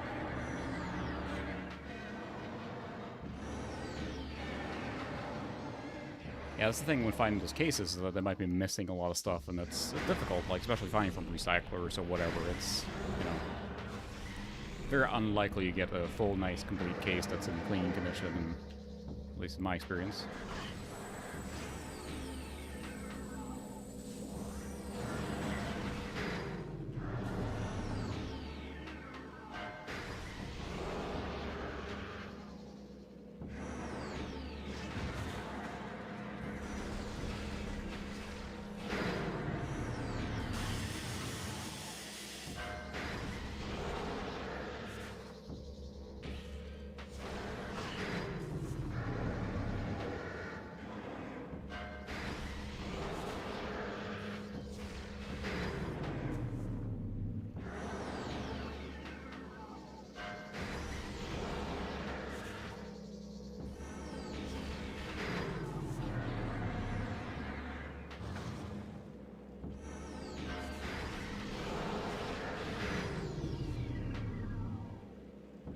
Come on.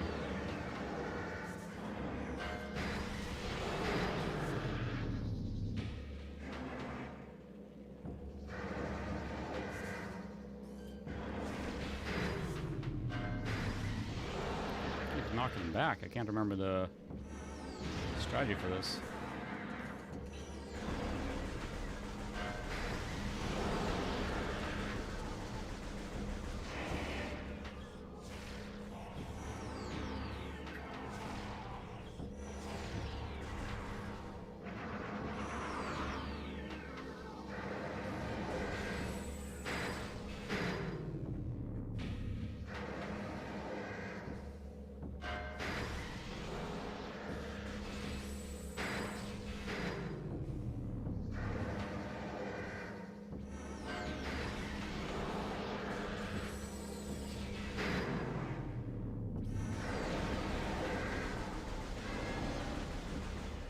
There, I think he got stunned there.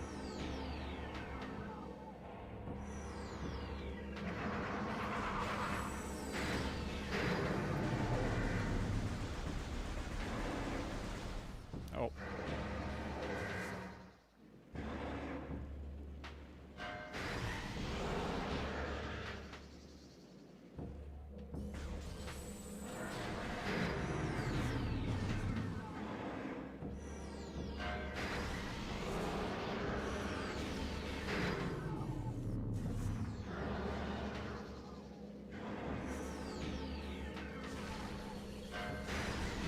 Come on.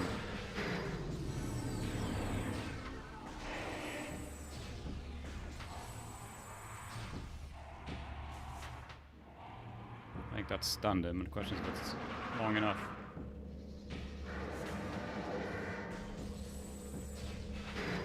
Did I get him?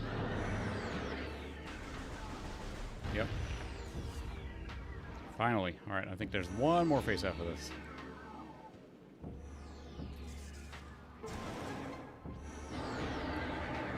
Maybe that was it. It was 3 times.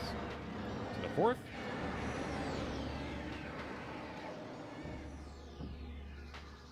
Yep. The 4th. Good grief. Ah.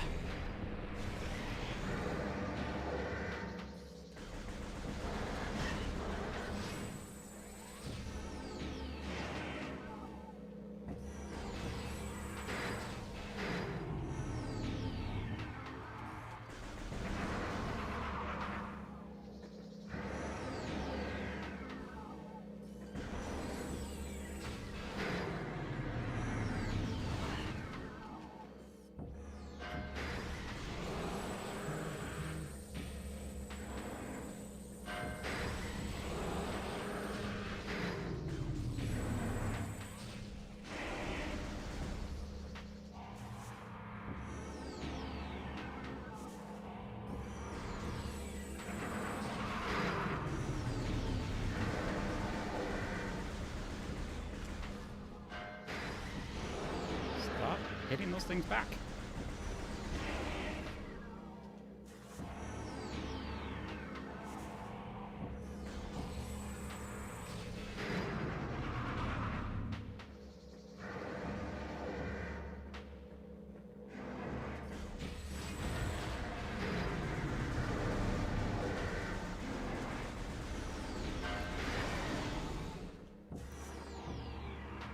Whew.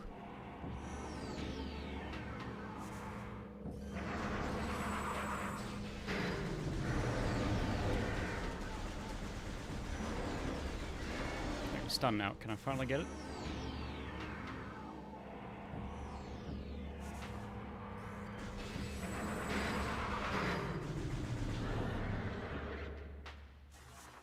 Nice. Just gotta hurry to the thing. Hello. Well, hello there. Finally. Ah, goodness. Sorry, I had to focus there because it just took a long time. The bosses in this game, like, this isn't hard, but you gotta focus. There's a boss later on, which is like a big rock guy, and that thing just gave me so much grief when I played originally. Oh, we got him.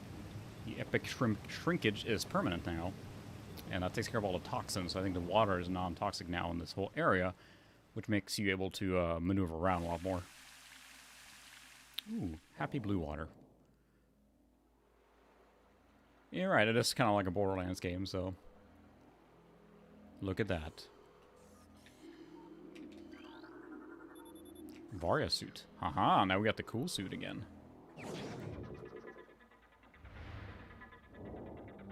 Space magic.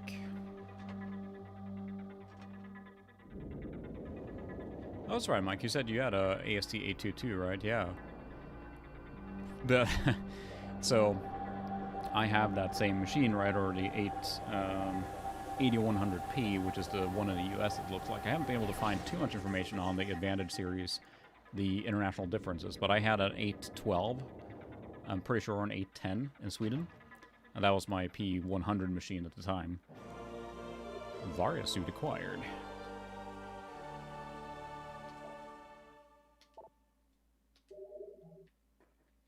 Now I look rad.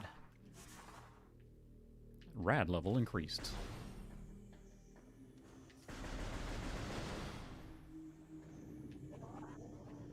And they immediately put you in a water thing that you can't get through here. Because I don't... Can I jump over here? Nope. Ah. Hey, us. Welcome.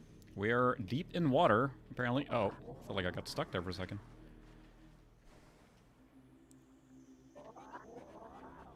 Interesting. So that's how you found my channel? That's pretty cool, yeah. And it's a, you know, a machine that I'm very fond of, obviously, because I had so many memories of it as a kid. But it's interesting how little information there is on that AST Advantage series with that design. I feel like there should be more, but... Like, every time I Google a machine or something, I, you know, figure, like, oh, I'm going to find a whole bunch of results. But then that Advantage series, I'm not sure if AST just wasn't... I mean, they were pretty big, but it seems like that tower design was not very,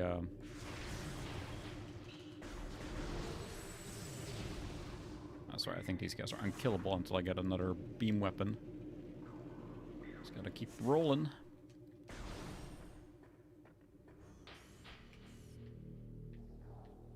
Geronimo!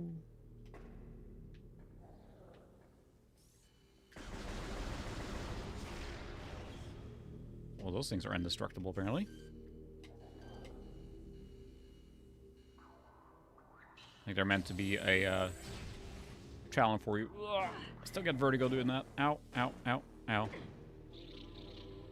This is fine.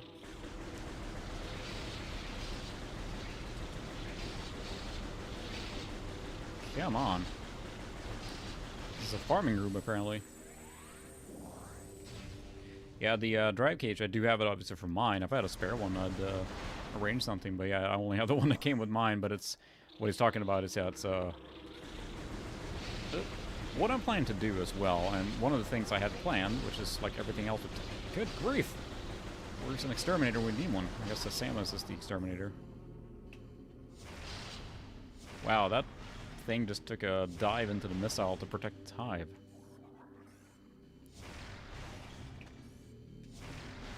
What I'm hoping to do with the website, too, is create like kind of a collection of information. I am writing up something about the K62 already. I'm going to like put the full specs and, you know, information on how I built it and things like that.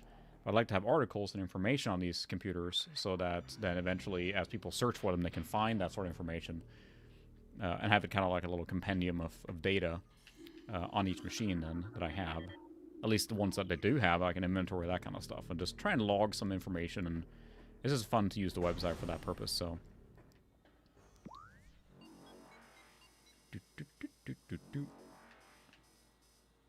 So is there anywhere I can go now that I haven't been here? It feels like I can now.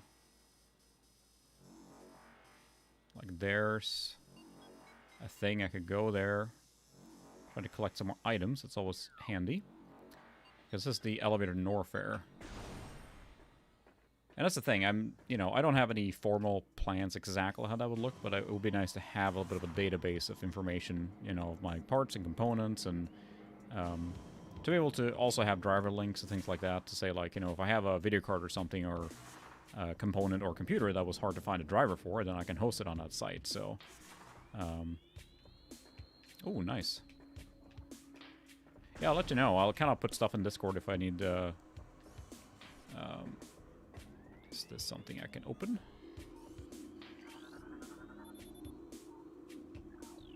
They block entry to the center of the room. Missile upgrade. There's got to be something I can do here, right? I may put something in Discord on, like, get information on stuff like that, but it would be neat just to have that sort of database, so then, again, when people can search for it, because there isn't always information about that kind of stuff, right? So...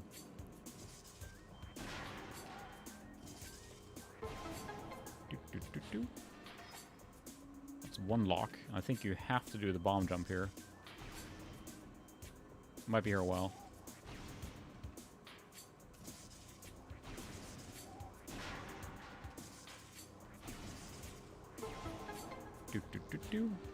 It's funny, someone who's skilled at bomb jumping here, this will be trivial.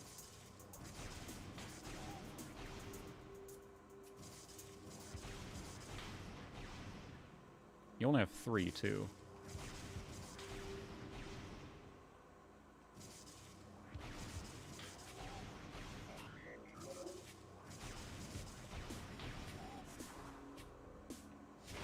Oops. Yes, I need to go to Magmore Cavern, so... Trying to see if I could cheat my way up here, but there's nothing to stand on. Try a little bit longer. You do not get a ball jump in this game. You only have the spider ball, so... Yeah, I'm awful at it, really, when it comes down to it. Yes, I know that, but I'm just collecting some extra stuff.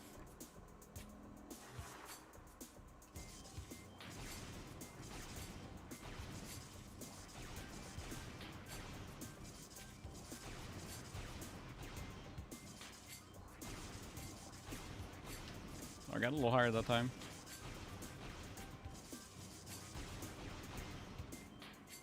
The timing is the problem, right? So I think I need to do 1 bomb.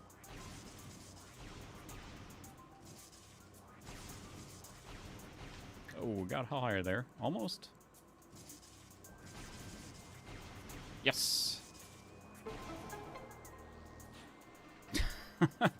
And that's it. That's about as skillful as I can get in this game. This is the height, or the peak of skill in this game you will see tonight. So, you know. And really what it comes down to is, like, I don't like leaving upgrades alone, because then you have to come back and find them later, right? But now we got it, so it's not out of the way. Oh, hello. Yeah, she is just a douche to the local fauna. She just wrecks everything. Nothing in his room? Alright.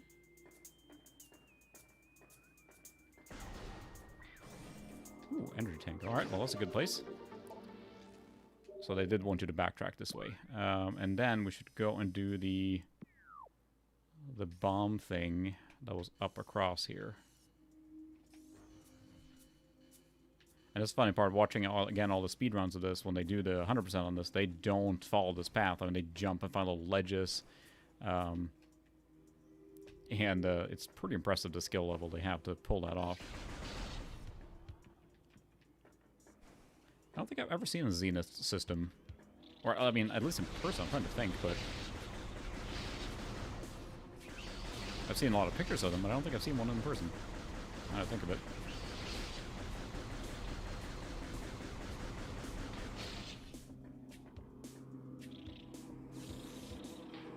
Oh, more bees.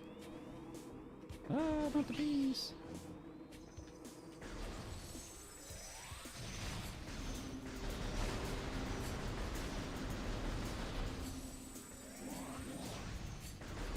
Enemies are really varied too, that's what I like. I mean, they're all different kinds, so... Alright, I think... Okay, no, I went to the wrong spot, because there's another spot... Oh, I see. So that's actually where we come out of this, so we do have to follow this path. I think that ran into this here. You needed bombs to continue.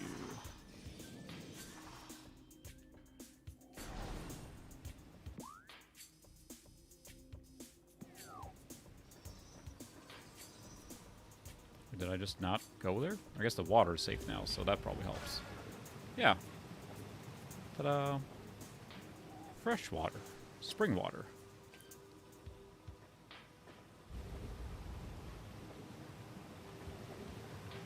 Nice clean water. That's a lot better.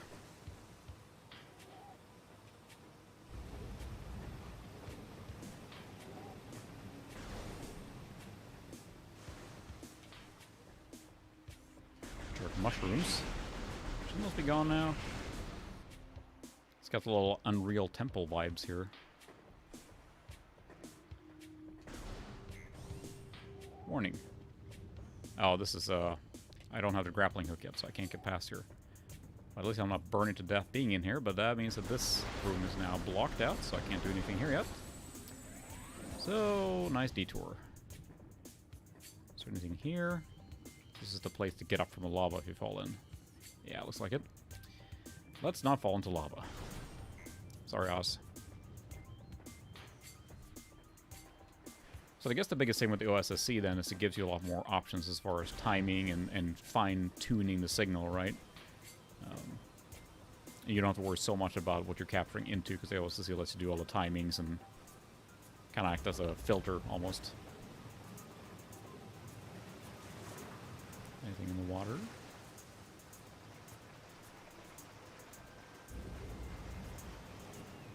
Oh, there's a spider ball thing. I can't get that yet.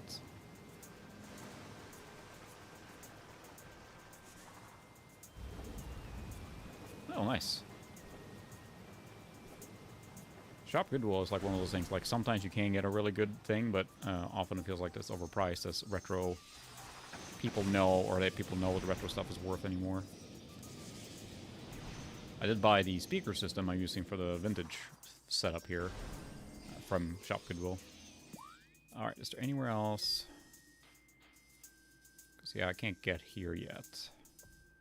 I need a grappling hook for that, obviously. So is there anywhere else I haven't been? Can't get there yet. See, there's a purple door. And that's, you need the wave beam for that, I'm pretty sure. I think that's it for this area. So I think we can just go to Norfair now. But I think I have to go this way, because I can't get up to that ledge again. Oh, gotcha, the blurriness. It's so tricky, I found. It's like, it's funny, because I used a converter for the longest time when I was capturing stuff, which is just a VGA to HDMI, and it was real convenient, because you plug it in, and you're done. It just works.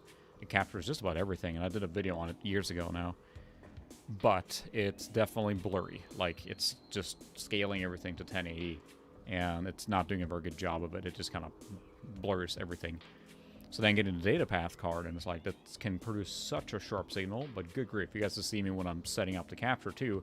I gotta make changes all the time to make it, like, look clean, and I figured out how to save presets, and it helps, but it's so tricky to get it just right. And, you know, we all know the more you mess with it, the more you want perfection, and that's the curse, I guess. Never good enough until it's perfect. Transport talent overworld north. That's not where I want to go. I want to go straight. Yep, I think so.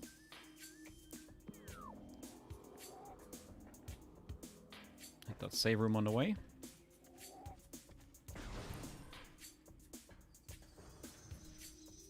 Awesome, appreciate it. Yeah, that's the thing with the GameCube. It's kind of a limitation of what it is, right?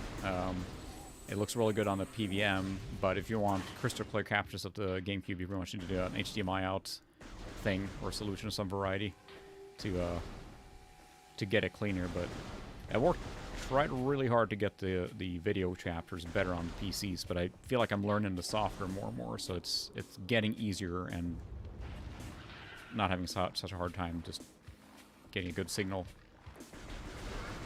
But being able to save the presets help a lot.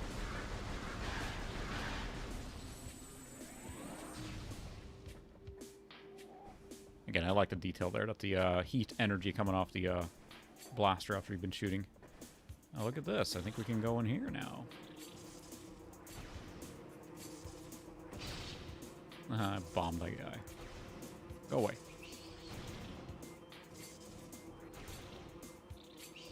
Cannot. Probably have to shoot that block outside then.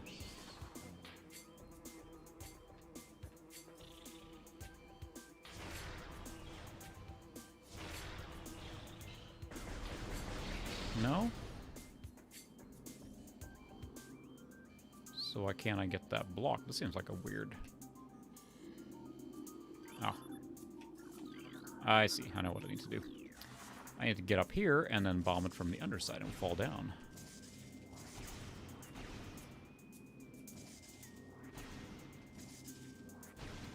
Aha, there we go. So one thing I should probably check, I'm a little curious on, because it looks a lot... Yeah, you're right. Just blowing that out. Yeah, it's got the 59, so... Oops, sorry about the, there you go. I was messing with settings, but it's weird because it's butter smooth on the CRT, so I was probably a little bit jerking. Alright, Tyler, welcome. Come in with the critical tip right away there. Shoot the core. Again, it's that little drip feed of upgrades. Ah. Yes, I'm pretty sure. I'm pretty sure they do. So, the best thing I can tell you is that to look up just data path vision and or the data path vision cards, but there should be, I think, drivers for Linux and everything too. People use it for Linux capture. I'm pretty sure it does. Yeah, you're right. It would zoom from that. So right now I'm upscaling it in software to 960, right? And so that's the limitation. And there's only so much OBS can do with that, right? So, or I'm actually using the capture software to capture at 960, which is like if I were to rescale it to the original size, and then I stretch it a little bit in OBS to get that last thing. So that's kind of the effect of doing it, especially getting working pretty late last night. But you're right, doing an actual real line doubling with a scaler versus what I'm doing now, which is just, you know, doubling the resolution on the fly, basically. Which is not nearly as clean. I feel like there should be something in this room here. No? Fine. That's the thing, if you want to do any real capture with this kind of stuff, then you pretty much have to have a, you know, a real expensive scaler. When it comes to retro consoles, things like the RetroTink X5X that just came out seems like a, you know, perfect thing, because it will do all the good stuff that you need, so.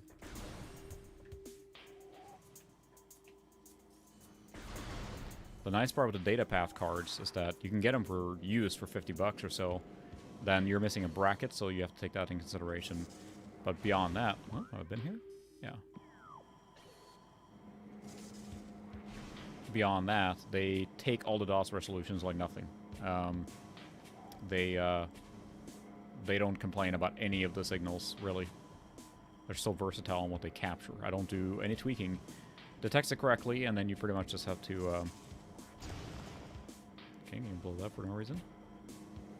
Okay. Then you, the strippers. Well, I don't think Samus strips in this one. Is the only female here. So I guess there's any male strippers you run into, but... Alright, we're going to Norfair.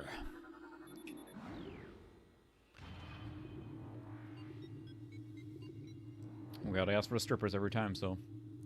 Maybe Ted strippered himself out. He's all tuckered out. But yeah, I think the data path, as far as, like, capturing... that's true, she did lose all her stuff.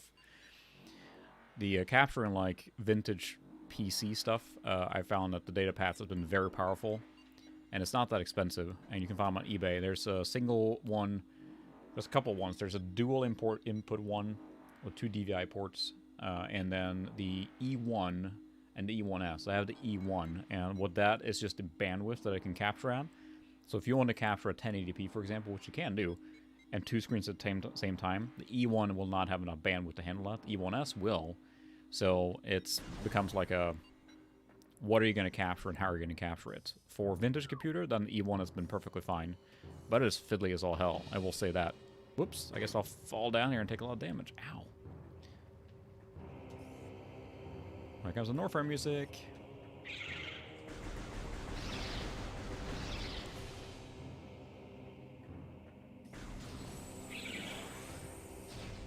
But yeah, again, the data paths I think are really powerful. But what you have to consider if you want to buy one with a bracket, because most of them I think came for video production. They were, you know, very expensive cards originally, probably thousands of dollars, honestly. And now you can get them for 50, 100 bucks. But the kicker with that is that most of them don't come with a bracket because the way they were installed, probably in some appliance or, you know, some video rendering computer or something. So if you pay for the bracket, you got to pay probably closer to 100 or more. But you can actually, I have a friend who has a 3D printer. You're still on, thanks.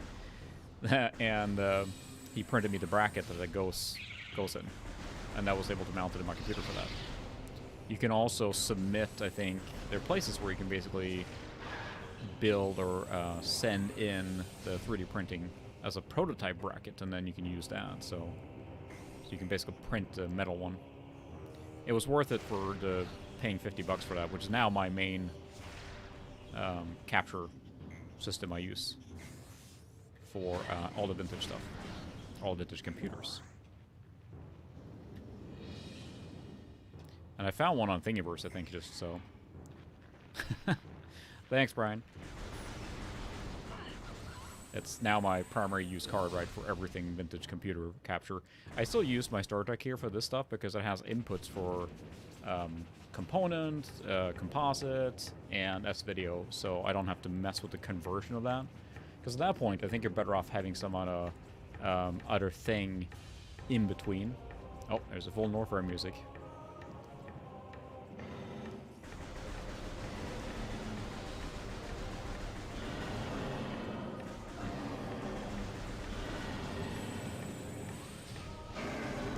Oh, blew the head right off. Again, just screw all the indigenous life forms. Same as Aaron, y'all. I'm gonna blow everything up.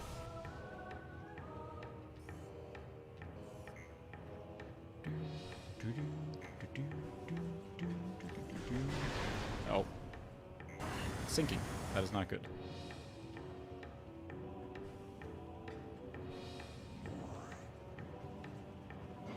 Not a lava-proof suit yet.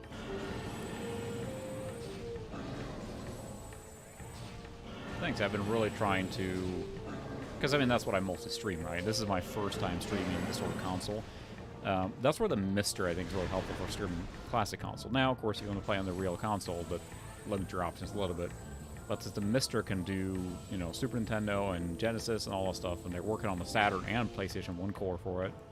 PlayStation 1 has kind of had a setback, unfortunately, but the Saturn one looks really promising. It's actually making really good progress.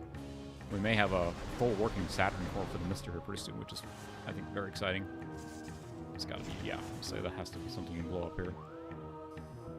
Yep, that's the only path, so... The path! But that's why I've been focusing on the DOS ones and all the Windows ones to get that capture as clean as I can.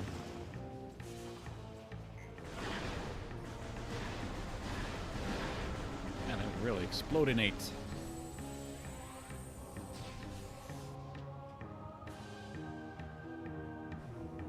But I like to mess with this because I like to have options for streaming and capturing. And sure enough, when I started looking at this now, with all the mess I went through to do this properly, boy, it made me think that I kind of wanted to do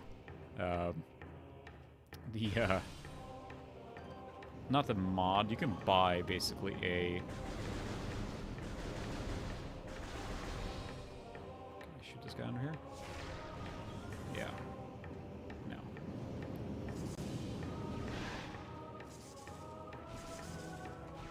Stop carrying me. Ugh, let me go. Eh. Tui. Fine. Yeah, it is. The fact that for me, and I really plan on making a full video on Mister. I really want to. Probably on my next video after the one I'm working on now, I think. Because it's such an exciting platform. I keep, you know, raving about it and talking about it. It probably sounds like a broken record at this point, but just the fact that it can do all the classic consoles, can do all these things at the same time, and plus all the retro computers, and yeah, the Amiga. And the fact that I do have an Amiga 500, but just from a convenience perspective, being able to just fire up the Mister and play whatever. Atari ST, I'm probably not going to buy an Atari ST, but I love exploring it, and the fact that it plays so well on the Mister. And I think I saw a thing where they talked about, can you break this thing? Like, software emulation replicates the results, but a Mister replicates the hardware. That sounds a little pretentious almost saying it like that, but that's what it's trying to do. Like, it uses actual, like... Okay, you can't get through there, so I had to go under. It uses hardware description language to basically blueprint the entire console. Oh, this looks fine. Anyway. Ew. Kids never get tired of fart jokes. I never get tired of fart jokes. So that's why the Mister is so appealing from such a broad perspective on what it can do, because it can do so much. And they keep adding and growing on it that they actually had to raise the price because the DE10 Nano, which is the Intel development board that's the basis for it, actually went up in price due to chip shortages and Intel basically saying we can't make it for this price anymore. So, and as a reminder, the DE10 Nano board that is the Mister, or that the Mister is written for, is a engineering student board that's meant to get students hooked on Intel's platform, basically. So that's why it's pretty cheaply made. Like, the Cyclone chip alone on there, the Cyclone chip alone today is more expensive if you buy it loose than the whole DE10 Nano is. So it's heavily subsidized from Intel. So it did go up in price here recently. I think you have to pay $170 now for the DE10 Nano alone, and that was probably more $140 recently. So that's kind of a bummer, but I still think it's a bargain for what you get it for. Because, you know, again, you buy one accelerator for an Amiga, and you're up to that price anyway, so... Except the Pi Storm, that's a different story, but... Pi Storm is a Pi-based accelerator for the Amiga, which is, like, dirt cheap. You just need an interface card, so I put myself on a waiting list for that one. I want to cover it, but... It's expensive to... Or it's... Chip shortages are hurting everything. Can I get in here into this thing here? I feel like I want to get into this thing here somewhere. But yeah, it really is. FPGA is kind of the future in that sense because, you know, again, with the options that it gives you and...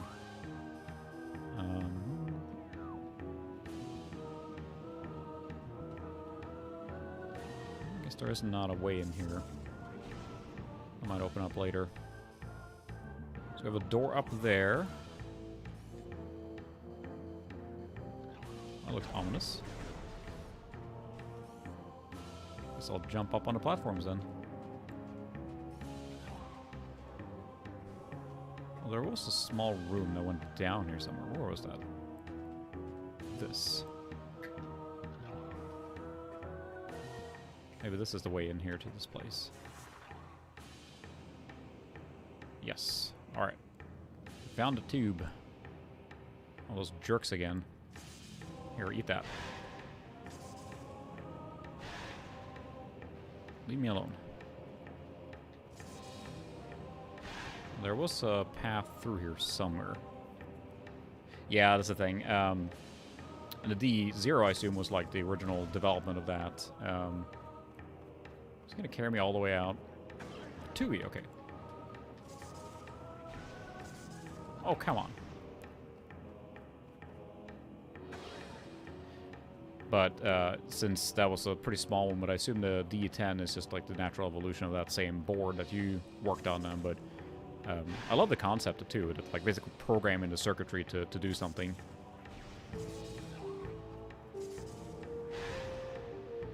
Splorp. Alright, now what's in here?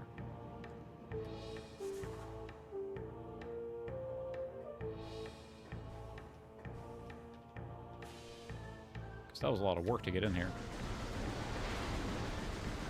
Maybe this is the way you're supposed to go, and the other places are dummy places. So now we did all the work here. We'll see. That's part of the Metroidvania experience of exploring. But yeah, I'm considering buying a second Mister to use either... Well, this looks promising. Is it a missile upgrade? It's a lot of work, but worth it, I guess. Oh, okay. Sounds about right, yeah. To use in our main living room setup, because right now we got like multiple of those little emulation consoles, and you know, I got the Genesis Mini, and we got a pseudo SNES one, and a PlayStation Classic, and especially if the PlayStation Core comes out, then having a D10 Nano setup like that, which doesn't need CRT output, so just be, you know, using the HDMI, seems like it would just be great for, you know, being able to play all those old school games. So probably do that at some point. And the price keeps going up, but I still think it's just, you know, quote-unquote a bargain for what it is. So, MrAddons.com is a really good site. It's just a community member that makes boards for it, and he sells a lot of accessories, so I like supporting him where I can. I bought the I/O board from him, and it worked great. He's a really good champion of the Mister platform. Otherwise, you can buy it from Amazon if you just want to buy it there. It's sold in many places. I think the challenge now is the chip shortage, like everything else, makes it so that people don't have stock of it. It's become a very popular board. I think Verge featured a huge article on it. So, yeah, that's the thing. It is, if you're just looking to play the games, their emulation is awesome. There's so many good emulation options now for just software emulation that I like to support the cause, but if you just want to play the game, there's so many good options. Like, you know, your computer is a fantastic emulation machine, obviously. You can play everything. So that's a cool thing too. I don't ever want to diss on software emulation because it's given us so much. I use it still a lot. The Mister, I think, is just a fascinating, exciting platform. Ooh. And it's definitely the way I play things more now, but I still use software emulation a lot. Who built this room? What's its purpose? I think I saw a webcomic way back in the day when this came out or something, and like, okay, they showed the architects of this place, and like, okay, so all you have to do now is, you know, shift the statue over, shoot the thing up in the sky there, and then you turn into a small ball. I'm like, what? Yeah, then you turn into a small ball and you get access to your room. It's like, well, that makes no sense, but that's how they built these things, right? At least there's an actual structure here.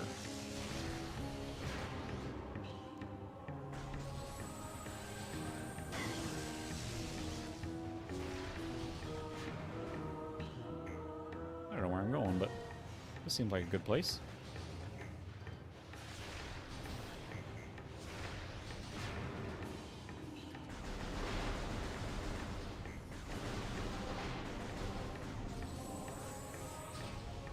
I feel like I want a save room here. Maybe there's a save room here. I've been going a long time now without any save rooms.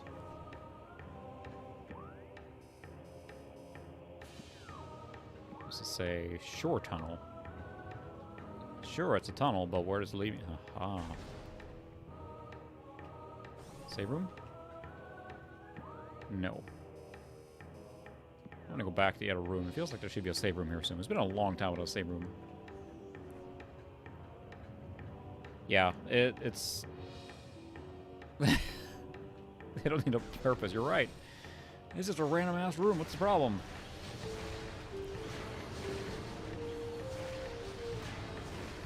That's so weird to me, too, because as graphics get better and better and better, right? They're getting really, really good. You look at stuff now, like, I almost can't, like, fathom how good some games look, especially when you get ray tracing, you know, all the modern techniques, and, like, you miss out on a little bit of the charm, because I think that a lot of systems, or a lot of retro stuff, has not really gone to the point where they're trying to replicate this early 2000 feel, right?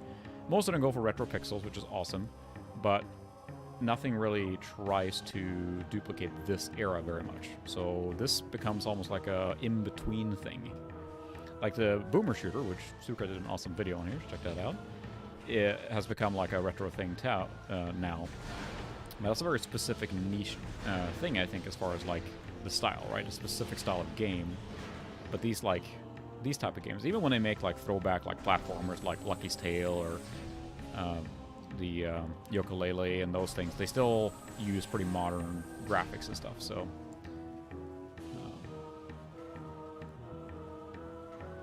yeah, you're right. Most things are emulated well enough to fully enjoy them. So I think the routing German through. So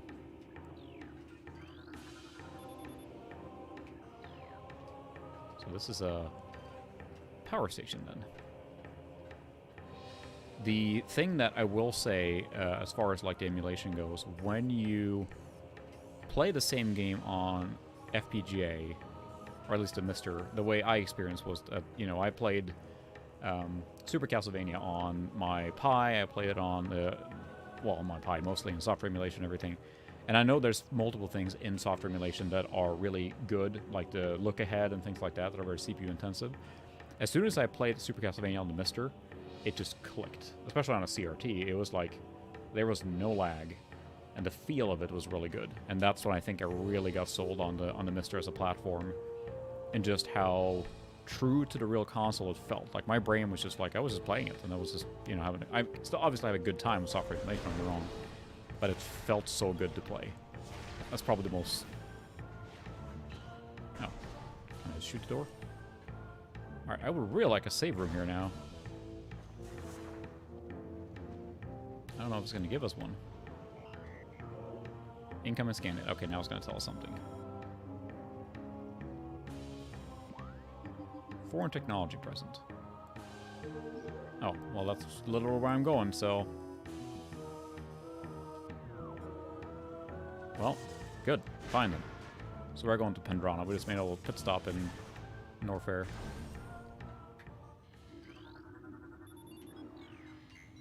Pendrana Drift, I think, was breathtaking to me the first time I saw this. I was playing it on my CRT in Sweden, but gorgeous environment, great effects, and awesome music, too. It really is, like, haunting. And it's just the ice thing, and it just kind of sold me on how well they can kind of sell this environment. Little touches like that. I love in every game where you could interact with the environment through the use of your character. Games that are just like corridor to corridor or whatever are cool, but Dragon Age Inquisition, you can use, and I play the mage, and your mage can reconstruct places by using telekinesis and stuff like that. I love that stuff because it adds depth to the world. Instead of just being everything's combat, which, you know, that's fine. Most of these games are combat-based. Yeah, this stuff I thought was just gorgeous. It adds to the feel of the world being real and not just a place for you to shoot spells at, right? And being able to interact with the world and make things happen I thought was awesome. And it feels like, I don't think many games do that. It's gotten better, but...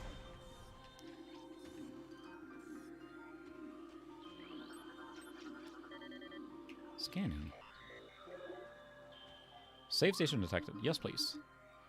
I guess I realize how long we've been streaming here. I'm going to have to call it here soon, but we'll explore a little more. But then, yeah, I got late fast. This is an engaging game. Oh, actually, maybe we should just find a save station and call it there, because I realize I will keep playing this for all eternity. But, Metroid Prime, awesome game. Play it. There are many ways to play it these days, but I really want to check out the emulated path for this one, since you can play with mouse and keyboard support. Scan all the data.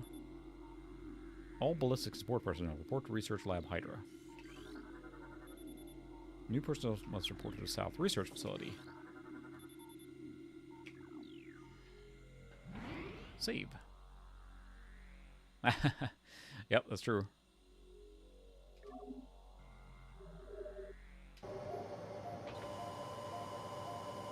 Whoop. But yeah, let me show you the true resolution of this. Let me change that quick. Let me see. So there we go. This is the true resolution of this capture. You see what's going on there?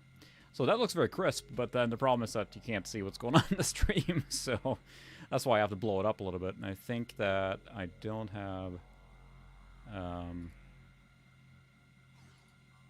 yeah. So this is 480p basically captured in a real output of what the GameCube outputs here natively then, right? So that's why you have to crank it up or scale it. If I just do software scaling straight up here, it gets pretty even blurrier, but... so that's the option, right? This is OBS software scaling at that point, right? And that's what it's doing. You can select the higher resolution from the capture device, but I can't really enforce or override that. So yeah, that's where something like a scan doubler or line doubler would help, because it injects more in between data.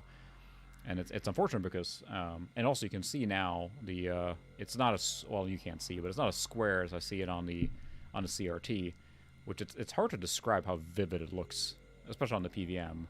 With the 480p, and when I turned on 480p like that, it was just like, wow, this looks really, really, really good. So I'm probably gonna play more GameCube games on my own time on this thing because it just looks so good.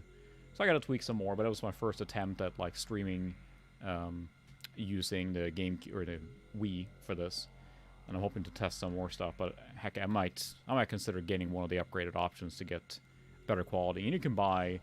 There are component cables for the Wii from HD Retrovision, I think, that produce a really clean, nice image. I think if I do this now, it's going to be all wonky. Look at there. There, see the little window in the corner here? And there's a little hole here, too. Hello. Oh no, I've been busted. I am actually capturing the whole picture here, but behind her, there's nothing. So there you go. There's Metroid Prime in the air over there. Anyway, this is a fun game to stream, so I realize I'm just going to keep going forever, so I might call it here, but I appreciate everyone joining. It's a fun game. I'm going to probably go back to PC next time, who knows, but I want to try something different, and I still enjoy this game greatly. It's such a fun game to play, and it's really involving, so if you have a chance, I highly recommend to play it, or at least try it out. You can emulate it so well these days, and like I said earlier, you can now play with the mouse and keyboard on your computer, and I want to try that too, because that looks like this game in ultra wide or even in 4K or whatever with mouse and keyboard on a PC would be awesome. So, but anyway, appreciate you guys hanging out. It's fun chat tonight. Fun stream. Yeah, I will see you guys next week. And if nothing else, I'll talk to you guys on Twitter, Discord, Instagram, all the good stuff. So, appreciate you hanging out. So, guys, have a nice night, and I'll see you next week. Good night.